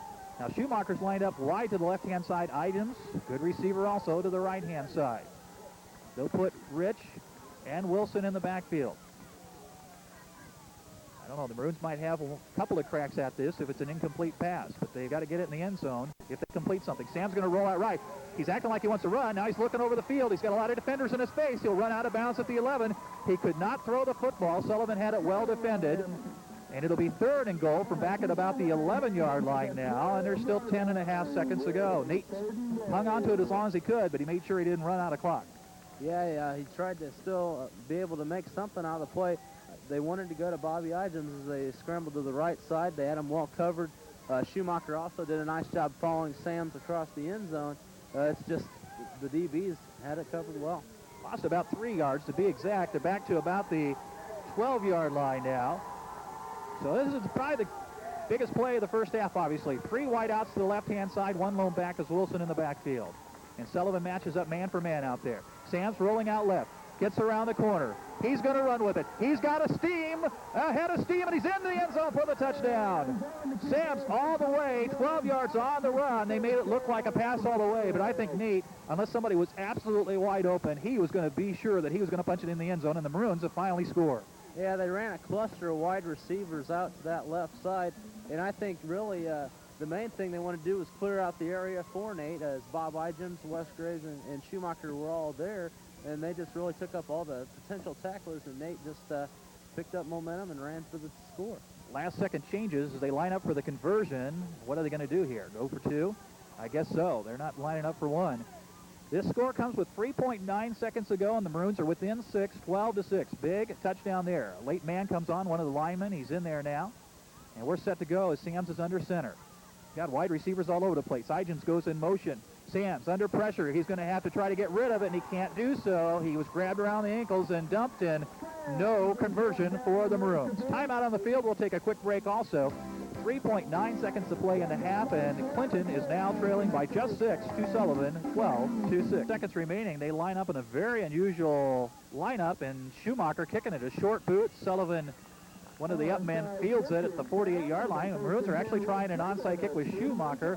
The one thing that's a little scary about this, although I'm not going to necessarily second guess here, but Sullivan, with a good recovery, gets it at the 48-yard line here with a couple seconds left, so Flory can throw in a Hail Mary up there, and maybe Sullivan can counter Clinton's touchdown real quick. Yeah, it was a squib kick, and what really hurt was that it had a nice hop right to the man. I don't know. I think it's a pretty good call, though. Well, it is, since they let the clock run out. Well, you know, the thing of it is, you want to ensure that they didn't get a big run back on any kind of kickoff, and that's what they did. The Maroons played it safe. So they get a little bit of a lift here. The Maroons get a score. They're down by just 12-6 as they run to the school at halftime, and that's certainly a lot better than going to the locker room with nothing up on the board. They are trailing, but they are back in this ball game, trailing by just 6, 12-6. We'll come back and recap this first half for you in just a moment. When it's time for retirement, will you be ready? With rising income to stay ahead of inflation, strategies to minimize taxes, cash reserves for unexpected expenses, financial security to enjoy the retirement you deserve. It's never too early to start planning for retirement. Edward D. Jones & Company has the solutions you need. For convenient personal service, call your local investment representative today. In Clinton, contact Tom Gaff, 935-3137. It's been an interesting first half of action here at Sullivan High School. And the Sullivan Redskins, the host team, lead the visitors from Clinton, the Clinton Maroons, by a score of 12-6. Band getting ready to perform for the crowd on hand here. Well, Joe, the Maroons get that touchdown to finish off the first half of play, and obviously that's got to send them to the locker room feeling a lot better about things. It was a tough touchdown, and it was set up by the great catch by Schumacher. I mean, Schu just had to go get that one. It got him down to the 7-yard line and then ended up setting up the score. And if he hadn't come up with that big catch down there, we'd still be on a goose egg right now. But nonetheless, the Maroons finally have scored after, some 6 quarters without scoring. And they'll come out in the second half coming after Sullivan, no doubt. Yeah. It was a great play, as it was a bomb pass that got about 39, 40 yards, but also one of the things that set up that pass was a 20-yarder to Schumacher the time before to get the first down. So 2 big hookups to Schumacher to keep that scoring drive alive. and that's really what got the score up on the board. The passing really started clicking. So from here on top of the booth, in the dark, let's try to do a recap on scoring stats. And Joe, tell them I'm not kidding. It's dark. It's hard to see. Yes, it is very dark, and I don't know how you can be reading that sheet because I can't see from here, and I'm squinting a lot. Yeah. I'm squinting a whole lot here, but I'll try to. We're just getting the light from the football field lights that help us a little bit here. Maroons got the opening kickoff, moved it a little ways, got a first down, but had to punt, and Sullivan, on their first possession, moved it right down the field and scored. A good combination of running with Josh Cuttle carrying the football, and also a couple of big pass plays when Flory rolled out right and was able to find an open man. Usually it was Neil Ozier who he picked out for a couple of first downs in that drive. But they capped it with a pass play on a second down and goal from the 5-yard line. Flory lofting it high in the air for the right back corner of the end zone, and Benjamin Dyflinger came under that ball, dove for it, caught it, kept a foot in the back of the end zone inbounds, and they got credit for the 6 on the opening touchdown of the ball game. They went for the one-point conversion, tried to kick, and Nate Sands came firing through and blocked that one away, no good. So it was 6-0, that occurring with 4:23 to go in the first quarter of play.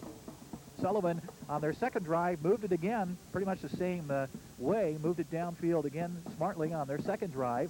We went to the second period of play with them on a second and goal from about the 2, or a first and goal, whatever it was, from near the 2-yard line. I don't recall now at the time, but from the 2-yard line, Josh Cuttrell ran it into the end zone to make it 12-0. They tried a 2-point conversion. Flory trying to pass again. He was trying to loop it for Dyflinger, but it overshot him and was incomplete. The Maroons had pretty good coverage on that one. 12-0 in favor of Sullivan, 5 seconds into the second quarter of play. The Maroons played better defense, gave up some yardage, but kept Sullivan out of the end zone the rest of the second period, and the offense started to mount some attack. But a big pass play in the last, we got the ball with 1:22, I think it was, to go before halftime. Sands throwing it over the middle, deep down the field, and we talked about it a few moments ago. As Ryan Schumacher went high in the air, came down with the football, wrestled the ball away from some defenders, much like he did last year on the touchdown pass on really nearly the last play of the ball game last year when we won 15-14 here at Sullivan. He pulled it down at the 7-yard line. The Maroons lost yardage on their first 2 plays, but then Nate Sands on a 3rd and goal from the 12 with very little time remaining, ran for the end zone, dove headfirst into the end zone, and got the score for the Maroons. The Maroons went for a 2-point conversion, but he was sacked, and we did not get it. And that score, by the way, came with only 3.9 seconds, just under 4 seconds to go in the first half of play. So Clinton's down by a touchdown here at halftime, 12-6. And with that, I'll send it over here to Joe for a look at some of the halftime statistics. Okay, first for our visiting Maroons, Nate Sands, 11 carries, 20 yards. Had a little bit more than that, but he had to take some losses because good coverage by the Sullivan DBs on passing plays. The only other ball carrier for the Maroons, Josh Wilson, 10 carries for 58 yards. He's had some pretty good runs up the middle, particularly 22-yard gain, really had a lot of his yards. Nate Sands, 3 of 6 passing, really connected on 2 of those passes were very key in the Maroon score. As we mentioned, the 2 to Schumacher. He also had another one to Wilson, that one for 6 yards. The 2 Schumacher had were for 59 yards, giving Nate 65 yards passing. For Sullivan, big man Josh Cuttle, 61 yards on 15 attempts. Flory had a yard on 2 carries, and Webb also had the carry down at the goal line there for Sullivan. He picked up 3 yards. Flory, very accurate passing, 8 of 9, 71 yards. Very accurate and also very high percentage passes.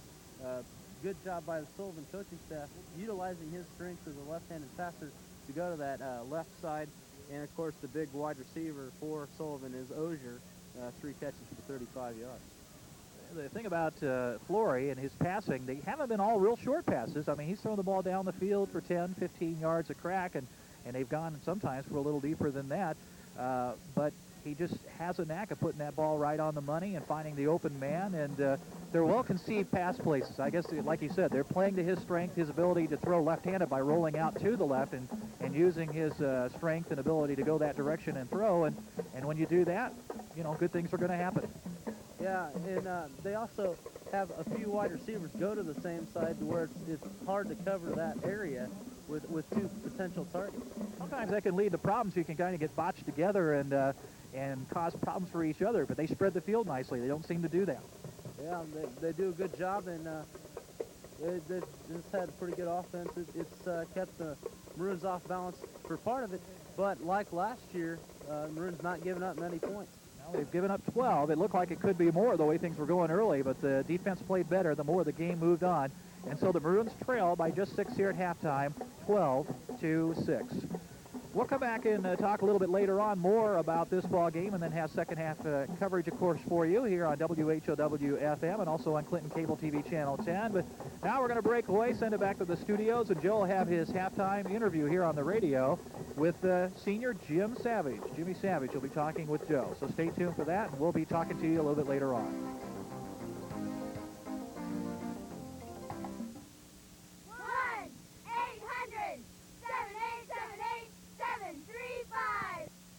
It's 10:37 on a Saturday night. Do you know which of your checks have cleared?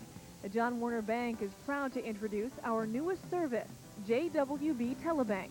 Just dial 1-800-787-8735 and you can access rate information.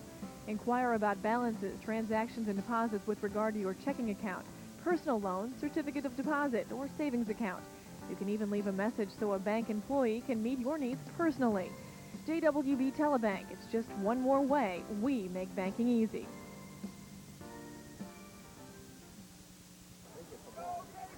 Both teams are out on the field. The Maroons getting their last second instructions from the coaching staff led by Chuck Nagel and Brian Knudsen, his assistant. The rest of the coaching staff down there.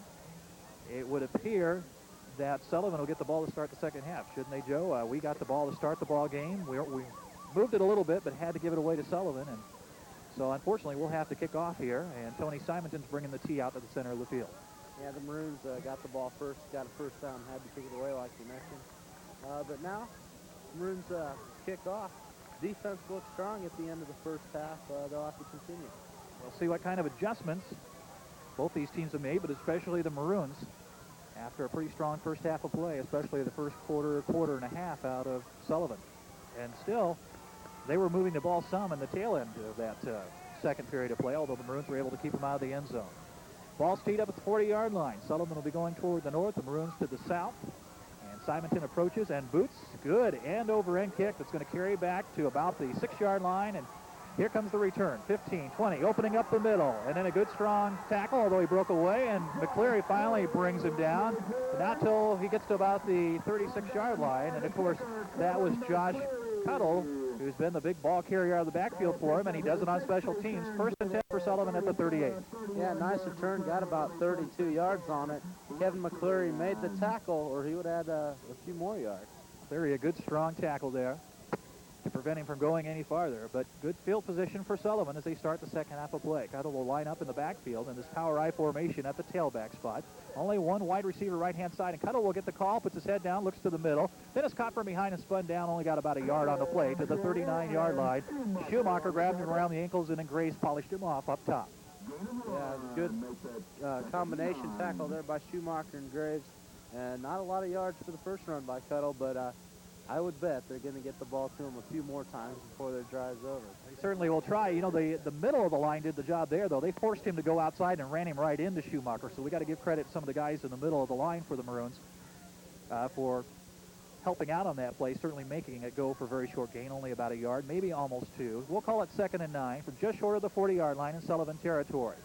Flory will hand it off. They'll try the fullback this time. He's got an opening to the right-hand side before Idams grabs him from behind, and he pulls his way all the way down to the 43-yard line of the Maroons.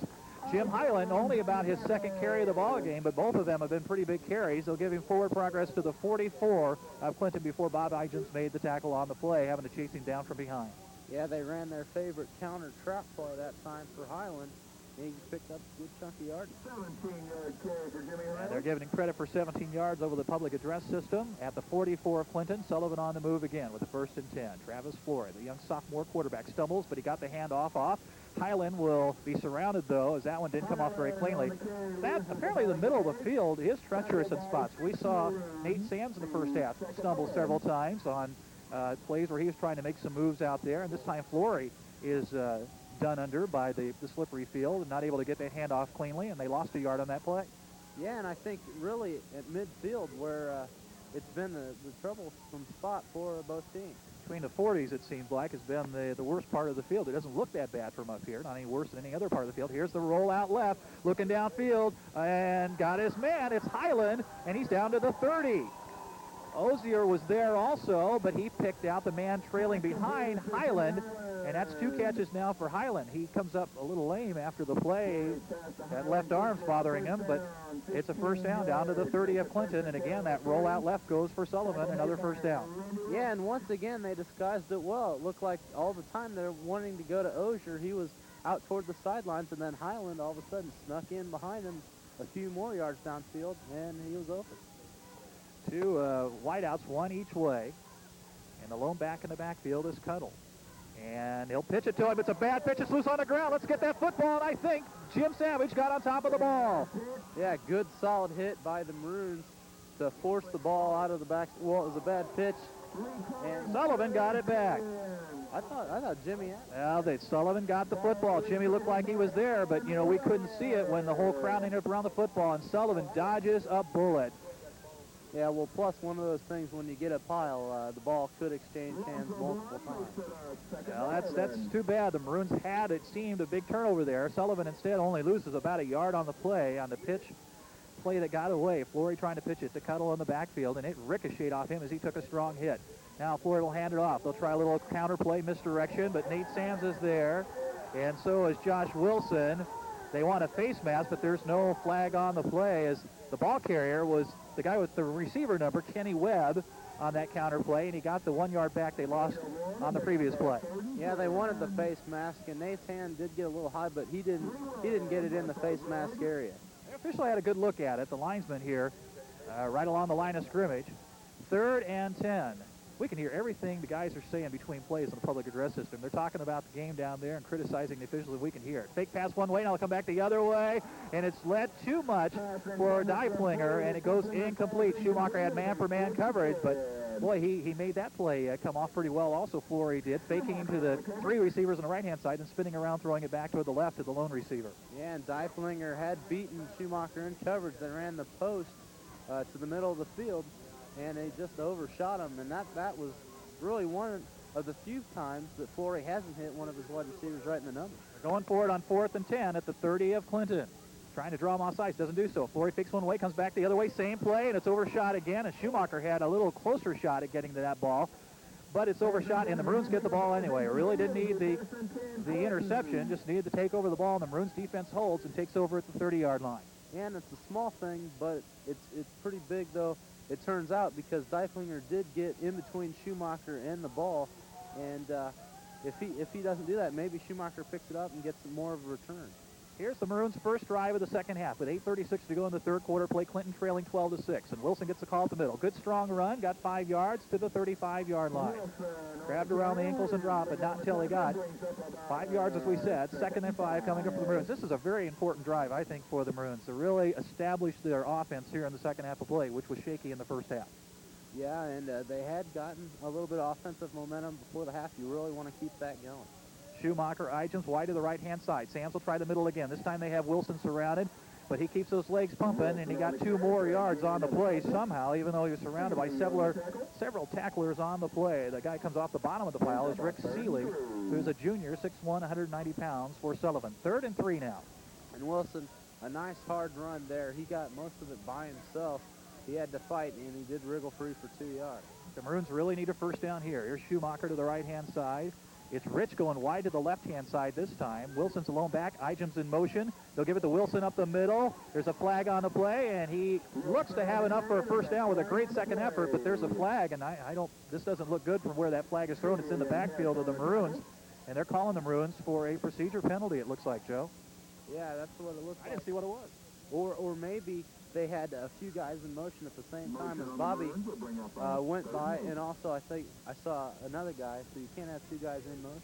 Yeah, I didn't catch that. I was watching the ball intently, and I saw Igems go in motion, but I didn't see who the other was. So it is a motion penalty, as you said. And they'll mark it back to the 33-yard line. And it'll be more like a 3rd down and 7, almost 8 to go for the Maroons. So they hurt themselves there. Wilson had picked up enough yardage, just barely, but had picked up enough yardage to get the 1st down, but the penalty nullifies it. Yeah, and it was a good run for Wilson. He fought once again, scrapped for the 1st down, and now it gets taken away. Here's the 8:30 train passing through. Sams, misdirection. Igems has it, breaks into the clear, and hurdles his way. May have enough for a 1st down, depending upon the spot. That one opened up nicely over the middle, but boy, those secondary guys got there in a hurry for Sullivan, but he gets a good, nice spot. It's enough for a 1st down at the 40-yard line. Igems got the 7 or 8 yards he needed for the 1st down. Yeah, good blocks by Sam Simpson and Adam Moore on that left side, and also the determination of Bobby to hurdle that player for the 1st down. That's really what got him that. If he doesn't hurdle, he doesn't get the 1st down. Just over 7 minutes to go in the 3rd quarter of play. Clinton trailing by 6. Again, they'll send this time Rich in motion up the middle, and nothing there for Wilson this time. He is dumped right at the line of scrimmage. One of the big guys, Matt Risley, who's a senior, 6 foot tall, 182 pounds, knocks him down for no gain on the play. Yeah, good play for the Sullivan player there. Wilson just, as soon as he got the ball, he was hit. That'll bring up a 2nd down and 10. The ball now just outside the 40-yard line. Maroons in their own territory, about 60 yards away from pay dirt. They scored a touchdown right before halftime. Less than 4 seconds to go before halftime to close the gap to 12-6. Quick pop over the middle, it's deflected in the air. Chance for an interception, and they've got it. And they'll get a return. It's Ozer who gets the deflected catch and returns it to the Maroon 37-yard line or so, and then he's hurt after he's tackled on the play. But Sullivan will have the interception. The pass was deflected by somebody else in front of the intended receiver. The pass over the middle intended for the tight end. It went high in the air, and Ozer was able to catch it when it came back down and get a run back of about maybe 10 yards on it. Yeah, Nate threw it in traffic. One of the linebackers tipped it up in the old tip drill, and Ozier was the closest to it, and he caught it and looks to be shaken up now along the sidelines in front of the Maroons. Across the field from us, as we're on the home field side here at Sullivan High School, they're going to spot the football at about the 37-yard line of Clinton, and a 1st and 10 for Sullivan. So again, they're threatening once again. They were stopped at the 30 last time. Ozer's back on his feet. He's going to jog off to the sideline. He apparently on the ankle tackle by the Maroons, and I think it was Wes Graves who tracked him down from behind and made the tackle on the play. He was the intended receiver on the play. Ozer might have injured the ankle a little bit, but he's able to make it off under his own power to the sideline. So the defense will have to stop him again. Still just 12-6, Sullivan with the 6-point lead, but they have been in scoring position several times. They have moved the football well at times under the direction of their fine sophomore quarterback, and he's a heck of a basketball player too, Travis Flory. Flory will hand it off to the first man, the fullback, and everyone is there except maybe a couple of the safeties to make the tackle on that play, and there's a loss on the play for Highland. And really, the defense is coming to the fore once again. Last week was the first week that they gave up 3 scores in a game, and even though it was a successful team last year, that happened more than once last year, and this year's defense might even be a little bit better, and it looks like when they had to make the big stops, it looks like they're willing to do so. They almost forced a turnover on the last series by Sullivan, but Sullivan was able to recover their 3rd fumble of the ball game. They recovered all 3 of their own fumbles. Maybe they can force another one here. It's a pitch and a run, and pretty good running room for a little while, but not too much yardage as it turns out, as Cuttle runs it to the right-hand side and took a real solid hit as he took it across the 35 and got it down to about the 34-yard line before the Maroons whacked him. A gain of about 3. I guess we had a loss before that. A gain of about 5. 3rd and 7 coming up now. Yeah, Wilson really put a hard hit on him, and in the cold weather, he'll feel that in the morning. He's feeling it right now, I'm sure, and will be feeling it all the way into the morning. I understand what you're saying. Wideouts each way. Flory, will he roll out left and throw on 3rd and 7 like he has so many times so far in this ball game? He fakes one way, comes back the other way, and a collision between. He was going for the ball. Randy Rich and the receiver, Deiplinger, and they collided, and they throw the flags at Randy Rich. Randy was coming up to make the pick on the play, and he collided with Deiplinger. He wasn't trying to keep Deiplinger from catching it. He was going for the catch himself. But he will be nailed for the pass interference penalty. And Coach Chuck Nagel looked at him trying to come out in the field and say, hey, wait a second. He was going for the ball. But now the officials are discussing it for quite a while. They're having quite a bit of a discussion about it. Maybe they will overrule the flags, but 2 of them threw flags on the play, Joe. Yeah, maybe they will overrule it. And I think the thing that the Russ really saw there is that it happened almost too much before the ball got there. If the ball had got there a little bit more and it was a closer play, Randy might not be flagged. They are waving it off. They are picking up the flag. They said it was a deflected pass, and therefore they cannot be any pass interference. It was a deflected pass. So apparently somebody along the line touched it. I don't know who. I couldn't tell it, but that's fine. It's a break for the Maroons, and it'll bring up a 4th down and 7. And there's the Boo Birds. The Sullivan and Bethany Boo Birds are here. 4th and 7 at the 34-yard line. The Bethany ones are wearing gold, Joe. Oh, okay, thanks. I wanted to point that out to you. Wide outs each way. Will he turn and look for Deiplinger again? They've had their hands full with that young man who's lined up wide to the left-hand side.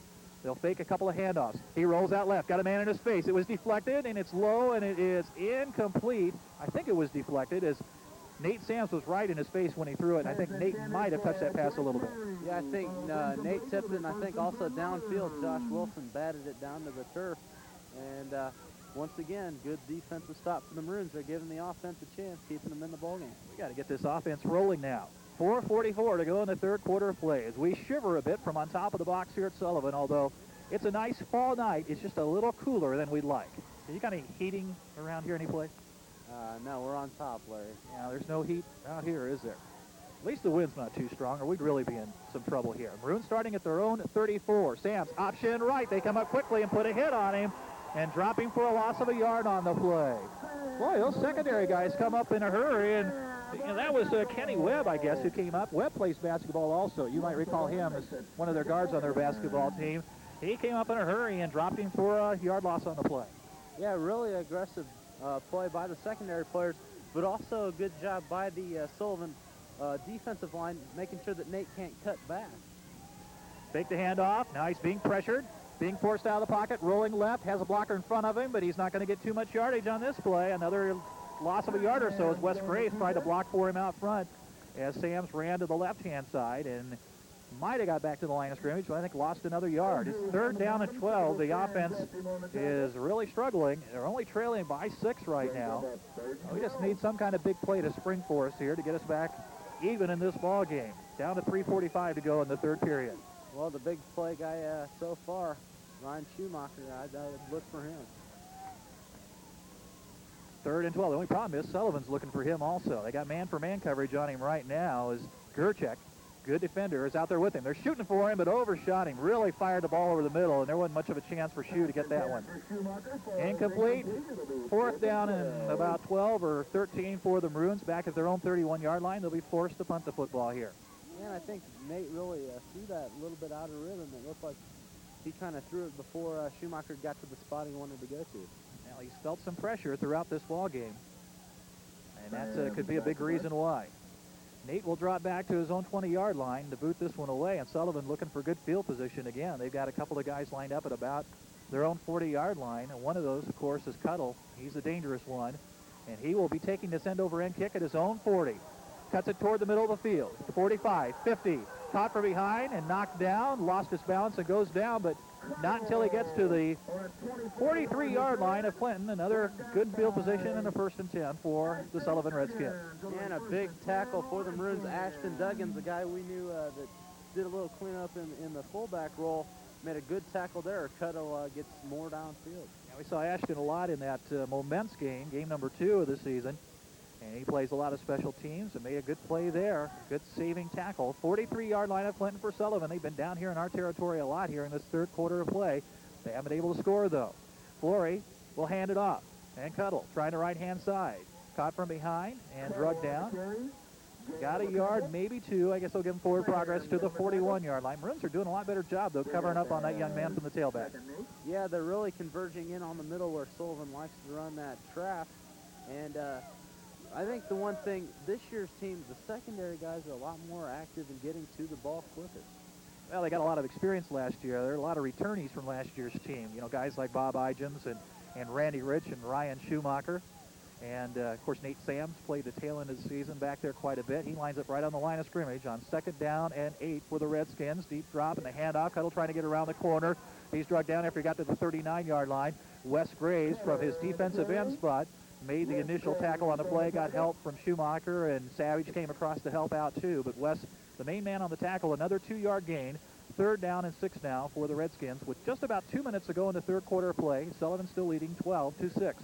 Yeah, but once again, as you mentioned times before, it looked like they wanted to go to the middle, but Clinton walled that off, forced them to the outside, and it looks like Cuddle's strength is north and south, not lateral. Timeout on the field. Timeout taken with 1 minute and 58 seconds to go in the third quarter play. Sullivan's going to use a timeout. We'll take a break also with Sullivan leading Clinton 12-6. Larry Dooling along with Joe Spencer at Sullivan High School. It's a 3rd down and 6 for Sullivan after their timeout. We resume play. They're at the 39 of the Clinton Maroons. Travis Flory up under center with the football. Deep drop. Has time. Floats it out here in the right. Has Highland, but he is nailed and dropped by Wilson. And who else was there? Bob Igins combined to make the tackle at the 40-yard line. A loss of a yard on the play. They read that one very well. Yeah, just a perfect read. All along, they wanted to dump it off the high meeting the flat, and they flattened him once he got the ball. Highland's a big guy. It's not easy to flatten that guy. He is a horse. What is he listed at? I had a look here. His numbers might not be that impressive. He's just a sophomore. He's listed at 5'11", but 183. Looks bigger than that. 4th and 7. Flory's back inside his own 50 at the 47, awaiting a snap from center. Will they actually punt? It appears they will. Flory gets a high boot this time, but not real deep, and kicks it out of bounds. Where will the officials say it went out of bounds? At the 23. He's still backing up. Hold on. No, now he's coming back the other way. 25. Where's he going to stop? 25-yard line. Clinton will start 1st and 10. He just figured he'd go to a nice even mark on the field there, Larry. That's all right with me. At least he moved to the 25 instead of back to the 20. And some of the fans are still not happy. The Boo Birds are still here at Sullivan. They wanted that face mask earlier. They wanted pass interference. They wanted the ball farther back. And wait a second, he's been overruled. Now they have pushed it back. They got their way after booing that one. It's back to the 20-yard line, Joe, so that's not quite as good for us. 1st and 10 for Clinton. The offense, which has struggled here in the third quarter of play, has 1:13 to play with, going toward the south goal. That's really not a big deal. They win, not that big a factor. Sands, option right, gets a little block out front, puts his head down, then is grabbed up high, and there will be a face mask call on that play. Webb got him at the face mask, and now the same Sullivan fans that were yelling, hey, why didn't you call that a little bit ago on our guy, are having some more chances here to holler right now. Yeah, I don't think there's any question, though. Nate had the 4 yards, and then Webb came up for the tackle. Nate was already going down, and I think he put his hands in his face mask after Nate was already going down. I think he wanted to do that. I don't know about that, Joe. You're just trying to start a fight and get us run out of town here. Keep in mind, we're on the road. It looked to me like he got a hold of it, and he tried, and as soon as he realized he had a hold of the mask, he tried to pull it away, but nonetheless, it's still a penalty. You can look at it any way you want to. People can watch it on the TV replay and make their own assessment. It's 15 yards from where it happened, which was the 24-yard line. Nate got 4, and we got 15 more, so we're at our own 39. Nate back to pass. Fake the handoff. Deep downfield for Schumacher, overshooting everybody. Gerchek had a better chance of catching that one at the 25-yard line, and they're not fooling anybody. There were 2 black shirts running with Schumacher down there. I don't think we're going to catch him deep with Schumacher. Yeah, I don't think so, and really what hurt that chance is that Schumacher at first turned the wrong way, and he didn't see the ball, and then he tried to adjust, but his timing was thrown off. He couldn't catch up with it, and Gerchek had a better chance, but they went diving and sprawling and came up empty. 2nd and 10 for the Maroons at their own 39-yard line. Late here in the third quarter of play. This will be Randy Rich finally getting a carry, and he's got some blocking and some running room, and he's to the 46-yard line of Sullivan. They faked the handoff to Wilson, and for the first time that I can recall in this game, gave it to the second man, Randy Rich, and Randy picked up a quick 15 yards on the first down. Yeah, Randy has really looked impressive when he gets the ball. He had that gorgeous run against Argenta for a score back a few weeks ago, and he looked good there. Well, he looked real good, and he had a nice big hole. Wilson gave him a nice lead block, and the offensive line gave him a big hole, and he was in the secondary in no time before Sullivan could catch up with him. At the 46 of Sullivan, 1st and 10 Clinton. It's Wilson up the middle this time. Good running room, breaks some tackles, and he's inside the 40 and down to the 35-yard line.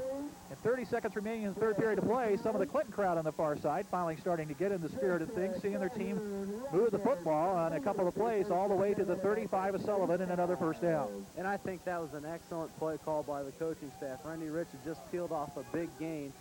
So that time you'd think they might go back to him, and it looked like they might pitch it deep, but they inside handoff to Wilson, and because I think the defense was looking for Rich, Wilson peeled off 10 yards. Maroons need a touchdown to tie this one up, trailing 12-6, and this could be perhaps the final play of the third quarter. Sams, Wilson up the middle. Not much of an opening. Puts his head down and falls forward for a couple of yards. The ball squirted loose, but not till he had hit the ground. And 10 seconds remaining. I don't think they'll run another play after this one. He'll get credit only to the 39-yard line. Maroons will have a 2nd and 9 after we switch ends of the field and get ready to go to quarter number 4. We'll take a break at the end of 3 quarters of play. Clinton moving into scoring position, but trailing Sullivan 12-6.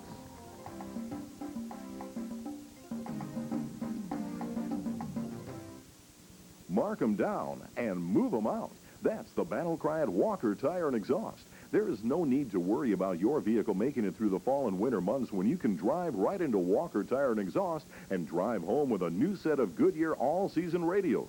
They've got a full line of savings on all tires, whether it's for cars or light trucks. They're designed for traction and handling, no matter what the forecast calls for. So let it rain, let it sleet, let it snow. Walker Tire and Exhaust is ready for all your vehicle needs. Let the owners, David or Philip Maxwell, guide you in the right direction. Good luck, Clinton Maroons. All right, we're having fun from the top of the booth here. Well, at least I'm having fun. I don't know, maybe Joe. Are you having fun, Joe? Yeah, I'm having fun, Larry. I'm always having fun watching the Maroons play. You know, the roof of this booth is very hard. Have you noticed that? We're sitting right on top of the roof here, and it's not the most comfortable thing to be sitting on. Well, especially when your feet are falling asleep. Yeah. Yeah, you're sitting Indian position here. We really shouldn't sit Indian position at the home of the Redskins. That's probably not a good idea. I lost him on that one. It's 2nd and 9 for Clinton. Maroons trailing 12-6. Handoff second man, Randy Rich, getting to about the 30-yard line. Had a little bit of an opening, then tried to stutter step a man and grabbed him around the ankles, but he did get it to about the 31. They're going to credit him. So it's a big 3rd down and 6 play now for the Maroons, but I guess we're in 2-down territory here at the, 36-yard line? No, excuse me, 31-yard line of Sullivan. Yeah, I think it's definitely 3rd down territory, so I think they're going to run. Sams is going to pop it over the middle. You're wrong. And he hurried it just a little too much. He felt some pressure. He had Schumacher over the middle for a 1st down, but he let him too much as he really fired that ball.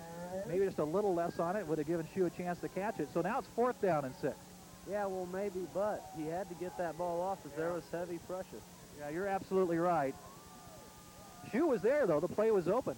Yeah, it was open. Just the cold weather gets the hands kind of numb, and maybe if his hands weren't so cold, he might make that play, but just bounced off the hands, went to the ground. Crowd making some noise, supporting their team as Sam sets him down. Fakes the handoff, looking for a man. Ijams fell down, gets back up. They'll shoot it for Schumacher in a crowd. He caught it, and he's going to go in for the touchdown. Unbelievable catch at the 15-yard line, and then as he goes in the end zone, he gets whipped to the ground, and he goes, hey, last week I did something like that, and I got a penalty, but it doesn't make any difference. We've tied up the ball game 12-12 on that pass play. Shu had 2 men right by him, and he somehow pulled it away, Joe, and then he waltzed the remaining way, the last 15 yards in the end zone. I actually didn't see him catch the ball. It was impossible to see because there were 2 guys right there. I don't know how he caught it. I think he just kind of took it away from the Sullivan defender. I think it bounced off one of the Sullivan defender's hands, and somehow he gathered it in. Maroons going for the lead here, and they're going to go for a single point. Josh Wilson will try to kick it through the uprights to give Clinton a 1-point lead here. This is happening early in the 4th period of play. Awaiting the snap. The placement's down. The boot is a low-line drive, and he hooked it well to the left. No good. So we are still tied. Timeout on the field. 11:23 to go in regulation time, but now Clinton has drawn even with Sullivan. We're tied at 12 apiece. Your friends and neighbors at Gibson Ace Hardware are proud to sponsor another season of exciting Maroon football. Quality, service, and value set Ace apart from the competition. For 35 years in Clinton, Ace has been the leader in hometown customer service. The Ace buying power of over 5,000 stores guarantees you everyday value pricing and great monthly specials.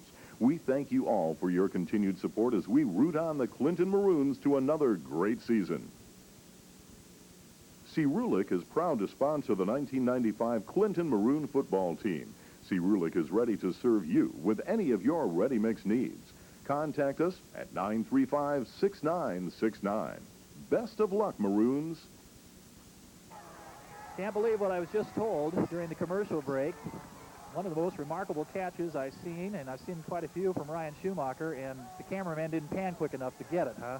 So we won't be able to see it on the TV replay. You got to be kidding. Here's the kickoff by Tony Simonton off the side of his foot. It's squibbling over there. It was a free ball, and who's got it? I think Clinton's recovered it. Clinton has recovered the ball at the 36-yard line of Sullivan. That ball went 10 yards, and Sullivan did not react to get to the ball. They were waiting for it to squib out of bounds, and it did not go out of bounds. I'm not sure if Tony Simonton really meant to do that or not. He had his head down right after he kicked the ball like he was disgusted with the way he kicked the ball.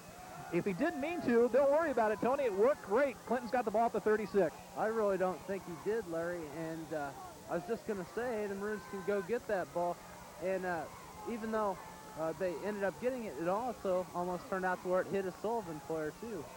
Oh, they botch it up, and the handoff is not going to go for anywhere. Sands runs into his man out of the backfield, Josh Wilson, and Sullivan's there to drop him for a loss of a couple of yards. All the way back to the 39-yard line. That one didn't come off cleanly at all. Loss of 3. Well, Sullivan has lost their 12-point lead that they had early in the second quarter of play. We're even at 12 apiece with 10:50 to go in this ball game. But Clinton now on a break on the kickoff, recovering the ball. Has a second down and 13 at the 39-yard line of Sullivan. Quick pitch. Randy Rich trying to get around the right corner. Has to cut it toward the center of the field and only gets about a yard or so before he's thrown back. Good pursuit by Sullivan. He couldn't get all the way outside to get around the corner, and instead he had to bring it back toward the center, and they ran him down. A gain of 1, third down and 12. Hey, I guess we try to throw the shoe again, right? Yeah, I don't know. They're going to put 2 guys on him, it looks like, but I don't know. He finds a way to catch it. I don't know how he got that last one. I mean, there were a couple of black shirts right there, and all of a sudden he was running away from him with the football. On 3rd and 12, Sands, he's under a lot of pressure, gets away from a man, got a little help from a block. Now he fires it downfield. It's short of the intended receiver, and it's deflected around, and it's finally intercepted by Sullivan. The 2 men that were there to pick it off knocked it away from each other. It went across a couple of other players' hands, and Kenny Webb finally came over the ball at the 15-yard line, and Sullivan's got it back. They almost botched up the interception there, though, trying to fight over the football. Yeah, they've had a few opportunities tonight and haven't been able to gather it in. And Webb caught off the ricochet about 2 or 3 times. And Nate, once again, threw on the run, just didn't have enough strength under it. I was looking for Schumacher to come out with the ball again, with kind of things that he's been doing. I thought maybe he'd come out with it, and somebody with a white shirt was close by. Here's the Sullivan. It was Graves instead that was nearby, Joe tells me. Flory under center at his own 15-yard line on 1st and 10. They'll try to run it out of there. And Tuttle with a little bit of an opening, stays on his feet, and he's able to punch it out to about the 22-yard line. He had good second effort on that one, and he picked up almost 6 yards on the play. They'll have 2nd and 4 out near the 22, almost their own 23-yard line. 9:40 to play in the 4th period. We are tied at 12 apiece. Ooh, the crowd's gotten into it. The Clinton crowd, certainly on the far side, is more awake now with the play here in the second and third quarters, and now into the 4th quarter play. Flory will hand it off again, and they'll try it in the middle again, and that one's chopped down short of the first down by a yard or so. Josh Cuttle is cut down just right at the 25-yard line, about a yard short of a first down, 3rd and 1, as Wilson comes up and makes the tackle for the Maroons. Now, once again, a great play by the Maroons linebackers. Wilson came up that time. Wilson and McCleary, very active linebackers, and they're 2 of the key ingredients to the defensive success. This could be a big stop here if the Maroons can make the play. Flory, he'll try Cuttle again. He is hit hard by Ijams and thrown back. What kind of spot will they give him? He was just across the 25, and the official comes out and puts his foot about halfway between the 25 and the 26-yard line, and it'll be very close to a first down. They'll stop the clock, and they'll bring in the sticks and measure. What a hit. He really stood him up, Bob Ijams did. Yeah, I don't know if he got it, and Bobby, of course, hit him high with a really good hit, but Jim Savage also had him around the ankles to where he couldn't get any forward progress. So great tackle for the Maroons at a key time. Here's the measurement. It is going to be close, but it is short by 3 or 4 inches or so, it looks like. It's 4th down, and they're at their own 25.5-yard line, so you would think Sullivan would have half the punt here, but well, they're kind of acting like it, but I wouldn't count on that. They may try to draw the Maroons across the line of scrimmage. Don't jump across the line of scrimmage here. They are lining up like they're going to go for it at their own 25 in a 12-12 ball game. I don't buy it. Don't jump across the line. No, they snap it in. It's loose on the ground, and they did not make it, I don't believe. They're motioning like they did. Did he squirt through there? Oh, maybe he did. Flory is very close to the first down after all. they will stop and they'll bring the chains in again. He got more yardage out of that than I initially thought he did. I thought it was loose on the ground. I have to bite my tongue on that one. He was just sticking his head down and just trying to get the first down yardage. Yeah, well, it's a very difficult angle for us because he was sprawled out kind of sideways, and with our angle, it didn't look like he went anywhere, but he might have picked up. They just needed a half yard. Looks like he got it. It looked like he got it. Here's the measurement, and it is enough for a first down. I apologize. Well, I probably scared everybody at home thinking that they fumbled the ball. Initially, I thought the way he went down that it must have been on the ground. I couldn't see the ball with everybody in front, but he was just trying to put his head down and find a little hole, and he did so. And that's a big call. At your own 25 to go for it, and they got the first down. First and 10 at the 26-yard line now for Sullivan. Deep drop, they're going to pass, got a man open over the middle, and he is going to make a diving catch at the 45-yard line. It's Ozer. He got behind Ijams. Ijams went for the play fake, and Ozer was able to make the catch, a diving catch at the 45-yard line, and they're out of the hole now at the 45 of Clinton.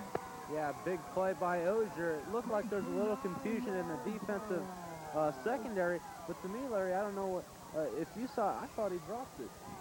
I couldn't tell. I heard some other people up here on the Clinton side say that he might have dropped it when he made the catch, but the officials give him the catch. He was sprawled out, and maybe it came loose when he hit the ground. And maybe they didn't think he had full control of it when he hit the ground, but it gave him a catch at the 45. They'll run, and not run very far. McCleary's there, several others. There's a flag thrown at the play, though. Did they get him around the face mask? I don't know. Well, these two teams are really going after each other. Last year, the Maroons pulled it out 15-14 in the last seconds of the ball game. We've got a 12-12 game with 8 minutes to go. It's a face mask penalty against the Maroons, and this Sullivan crowd is coming alive. Just remember one thing about last year's ball game, though. We had one much like this, and Sullivan scored. How much time was remaining when Sullivan scored? All those games are a blur now, but I mean, it was late, less than a minute to go in the ball game. It was like 53 seconds ago, Joe, when they scored and went ahead of us 14-7 last year. The Maroons still came back in less than 53 seconds to win it 15-14. Yeah, I think they only took like 51 seconds on it. I think it was 2.2 remaining. So, you know, eight minutes is a lot of time. We got a long way to go in this game. The 15-yard penalty, in addition to the run, gets it to the 30-yard line of Clinton. First and 10 for Sullivan. What a big fourth down play that was when they quarterback sneaked for the first down. Flory will hand it off. They're going to try to get outside this time, and then having cut it back is Tuttle, and a good strong tackle made by Ryan Schumacher. Cut him down after about a 4-yard gain at the 26-yard line. Under 8 minutes to go in the game. We are tied at 12 apiece. The Maroons have come from a 12-0 deficit. The tied up Ryan Schumacher with a touchdown catch, the tying score. And now Sullivan on a drive will have a second down at about 7. Yeah, and I think it's fitting, Larry, with the way the defense has made stops all night, that they have a little bit more pressure on them here. So far, they've succeeded. Let's hope they can this time. Gave up some early in the ball game, but they haven't given up a touchdown since 5 minutes into the second quarter to the Sullivan crew. Flory will hand it off. They'll try another back the other way, and he's getting some pretty good yardage and then whipped down by Nate Sands, but he is about a yard short of a first down. That's, well, that wasn't another back. That was Cuttle. What's wrong with me? Cuttle trying the left-hand side. Usually they've been going to the right-hand side, though. He is to the 20-yard line and about a half yard short of a first down. They'll have third down and very short as the clock winds down to about 7 minutes ago. Yeah, and a tackle there by Nate to stop him before he could get to that first down. And it'll force the third down. Maybe you can get a fumbled snap percent. Joe, I'm starting to cramp up here. Sitting up here on top of the booth. You might have to call the trainer up here. Power I formation on third down and short. Cuttle gets the call. Puts his head down, has the first down. Not too much more, but from here it appears he has the first down to at least the 19 and maybe to the 18-yard line. They'll spot it right at the 19. They give the motion. It is a first down. Sands and Schumacher made the stop, but it's another Sullivan first down. Yeah, once again, good aggressive tackling by the secondary. Kevin McCleary also got a shot in there to make sure he couldn't get much more other than picking up the first down. So from the 19-yard line of Clinton, this defense, which has played very well, second, third, and now into the fourth periods of play, need to make another big stop. They've done it earlier in this ball game. Here's that dangerous Benjamin Deifinger coming to the right-hand side wide, and from the power I, Flory. He will option to the right-hand side. Is caught and drugged down from behind. There's a flag on the play also. Jimmy Savage, I think, was there, and I also saw Leggett coming off the pile. Yeah, and I think we might have another penalty on Sullivan for Yeah, they're pointing their way, except I missed the initial sign what it was for, but you're right. And they're talking with Nate Sands, the captain on defense out there at this time. It was a loss of a couple yards on the play to about the 21 anyway. Nate's asking if you want to decline the penalty, and since they lost some yardage and got, they want to take the loss of down also, they will decline the penalty. Would have only been a 5-yard mark off. They lost, it looks like 2 yards. So it'll be 2nd down and 12 instead of making it a 1st down and 15. And it's a good move for the Maroons. Again, out of the power I, and the one wide receiver to the left-hand side. Flory has the football, turns, fakes the handoff, now looking over the middle, man breaking loose into the right corner of the end zone. Ozier diving, cannot make the catch. Ijam's right on his heels with a good man-for-man coverage, but again, a pretty nicely thrown ball there, and Ozier had a chance at catching it if he could have dove and stretched out a little bit farther. Yeah, great man-for-man coverage by Bobby there.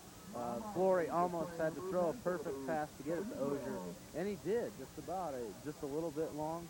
Ozier sprawled out to try to get it, and it just was out of his reach. Sullivan's got some pretty good speed on this team.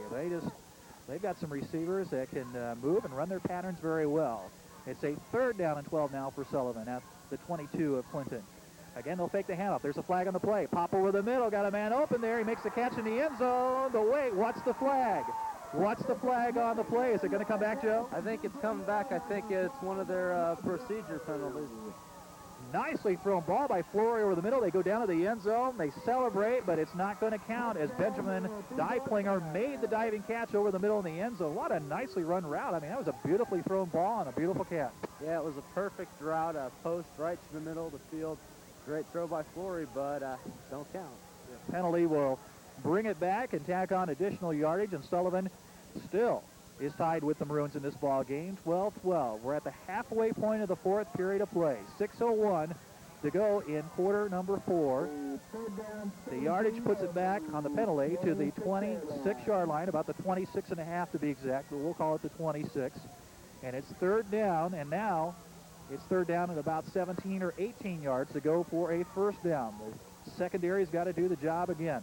Flory, who's thrown very well in this ball game, be called upon to try to get it, except he's not going to get it away. Jimmy Savage came through untouched and sacks him for a loss to the 34-yard line. Jimmy had a hold up before Flory hardly even turned around. Yeah, Jimmy Savage came through like a freight train, but there's a late flag. It could be on the Maroons. Ooh, what's this going to be?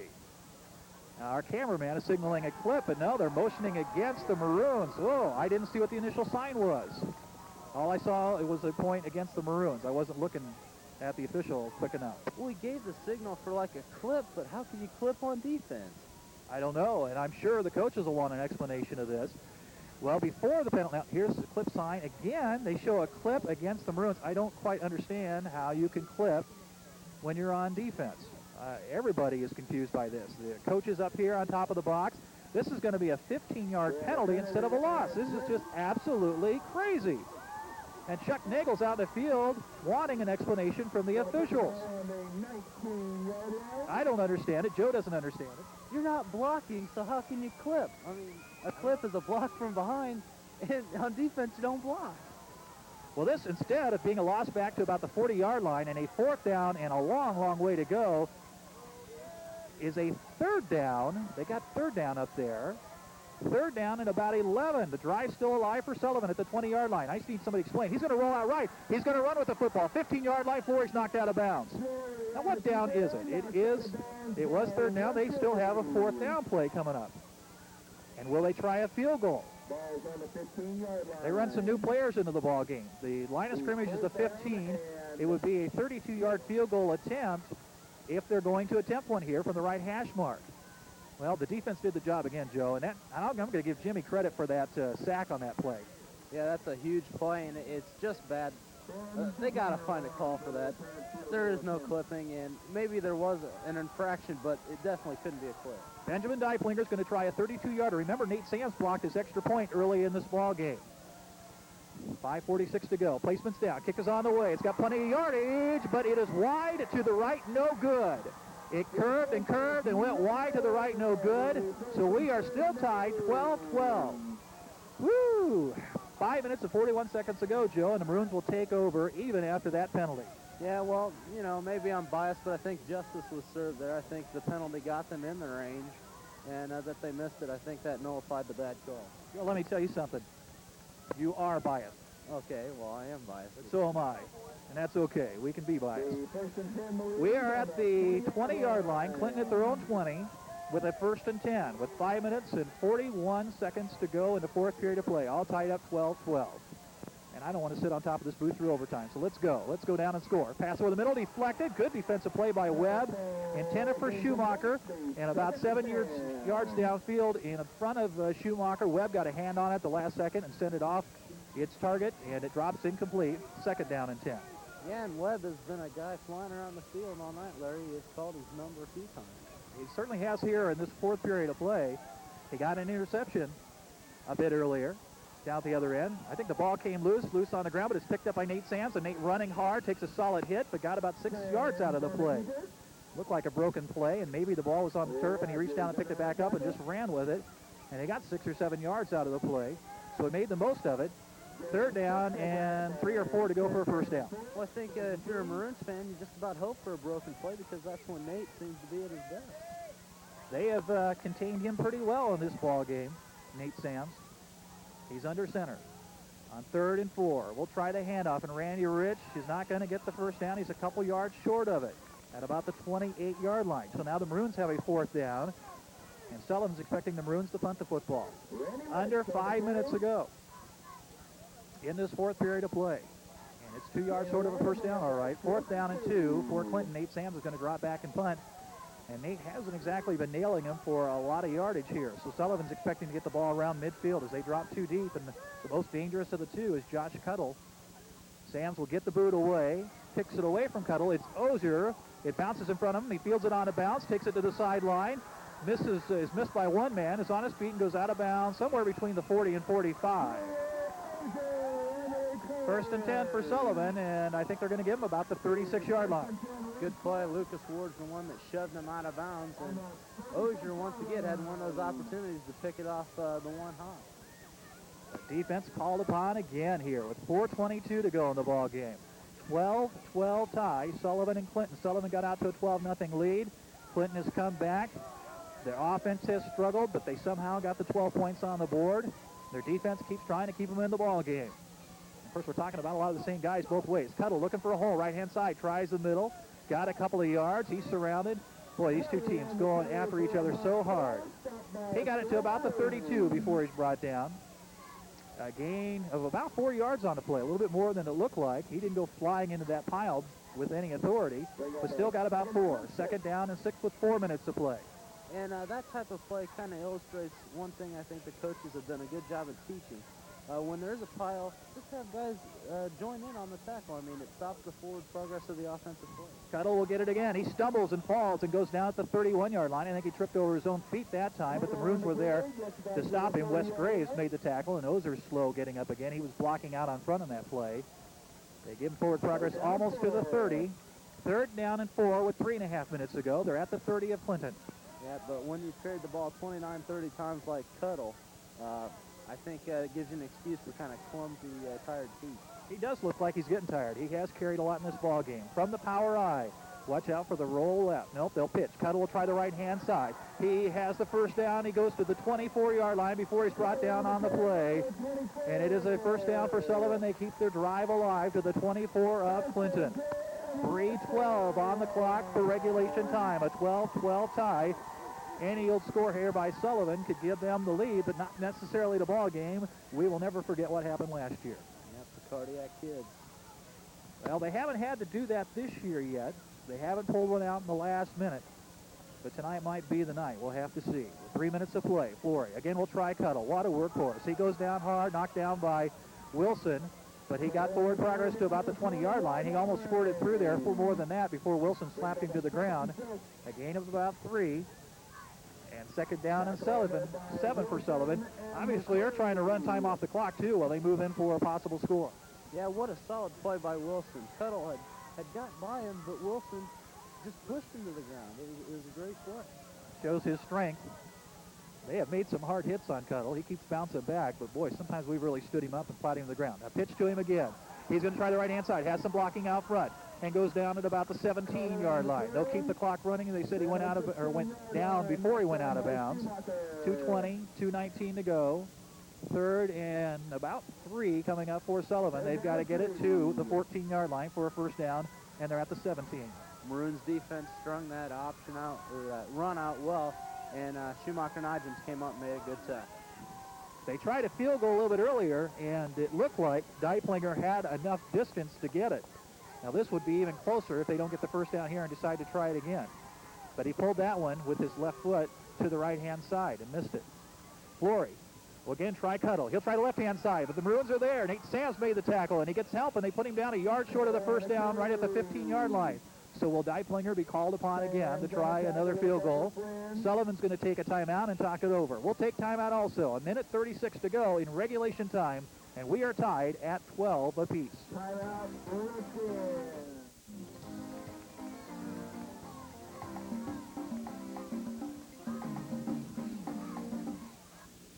Are you ready for a new look? Maybe you just want to spruce up the look you have. Amber Graves of Sheer Paradise has the answer. Amber Graves specializes in haircuts, styles, color, highlights, and perms to give you the look you need when you need it. Maybe you just want to be pampered. Put Amber's experience to work for you with a professional manicure and pedicure. Men, women, and children are welcome. Good luck, Maroons. Just for your information, if we end this game in a tie, we go to overtime. They'll flip a coin to decide who gets the ball first, and one team will get the ball at the 10-yard line and have 4 downs unless they're intercepted or fumbled. 4 plays to try to get some points on the board. Then regardless of what they do, the second team will get a shot at it. And, of course, whoever scores more out of those 4 downs for each team will win in overtime. If they're still tied, they go to another overtime, the same format, and so on and so on. But right now, Sullivan's going for it on 4th down, a 4th and 1 at the 15. Flory under center. He's going to pitch. They'll try to run it outside. Uh-oh, it's a touchdown, Sullivan. A big opening, and they punch it all the way in, and Sullivan has taken the lead with 1:30 to go. Yeah, just a great block by Kenny Webb sprung that. He blocked Bobby Idgens. There was just nothing Bobby could do. It was just a great solid block, and that's what sprung it. The Maroons had the middle covered. Obviously, the Maroons felt they would just try to get enough for the first down, but Cuddle was able to get outside and get the block, as Joe said, find the hole and burst it into the end zone. A 15-yard run, and Sullivan leads by 6, 18-12. Don't forget last year's game. Doesn't mean it's over, but a big touchdown for Sullivan. Now they'll try for the single extra point on the kick. Placement's down. The kick is on the way. It's got plenty of distance. It's through the uprights and good. We'll take another timeout here with 1:30 to go.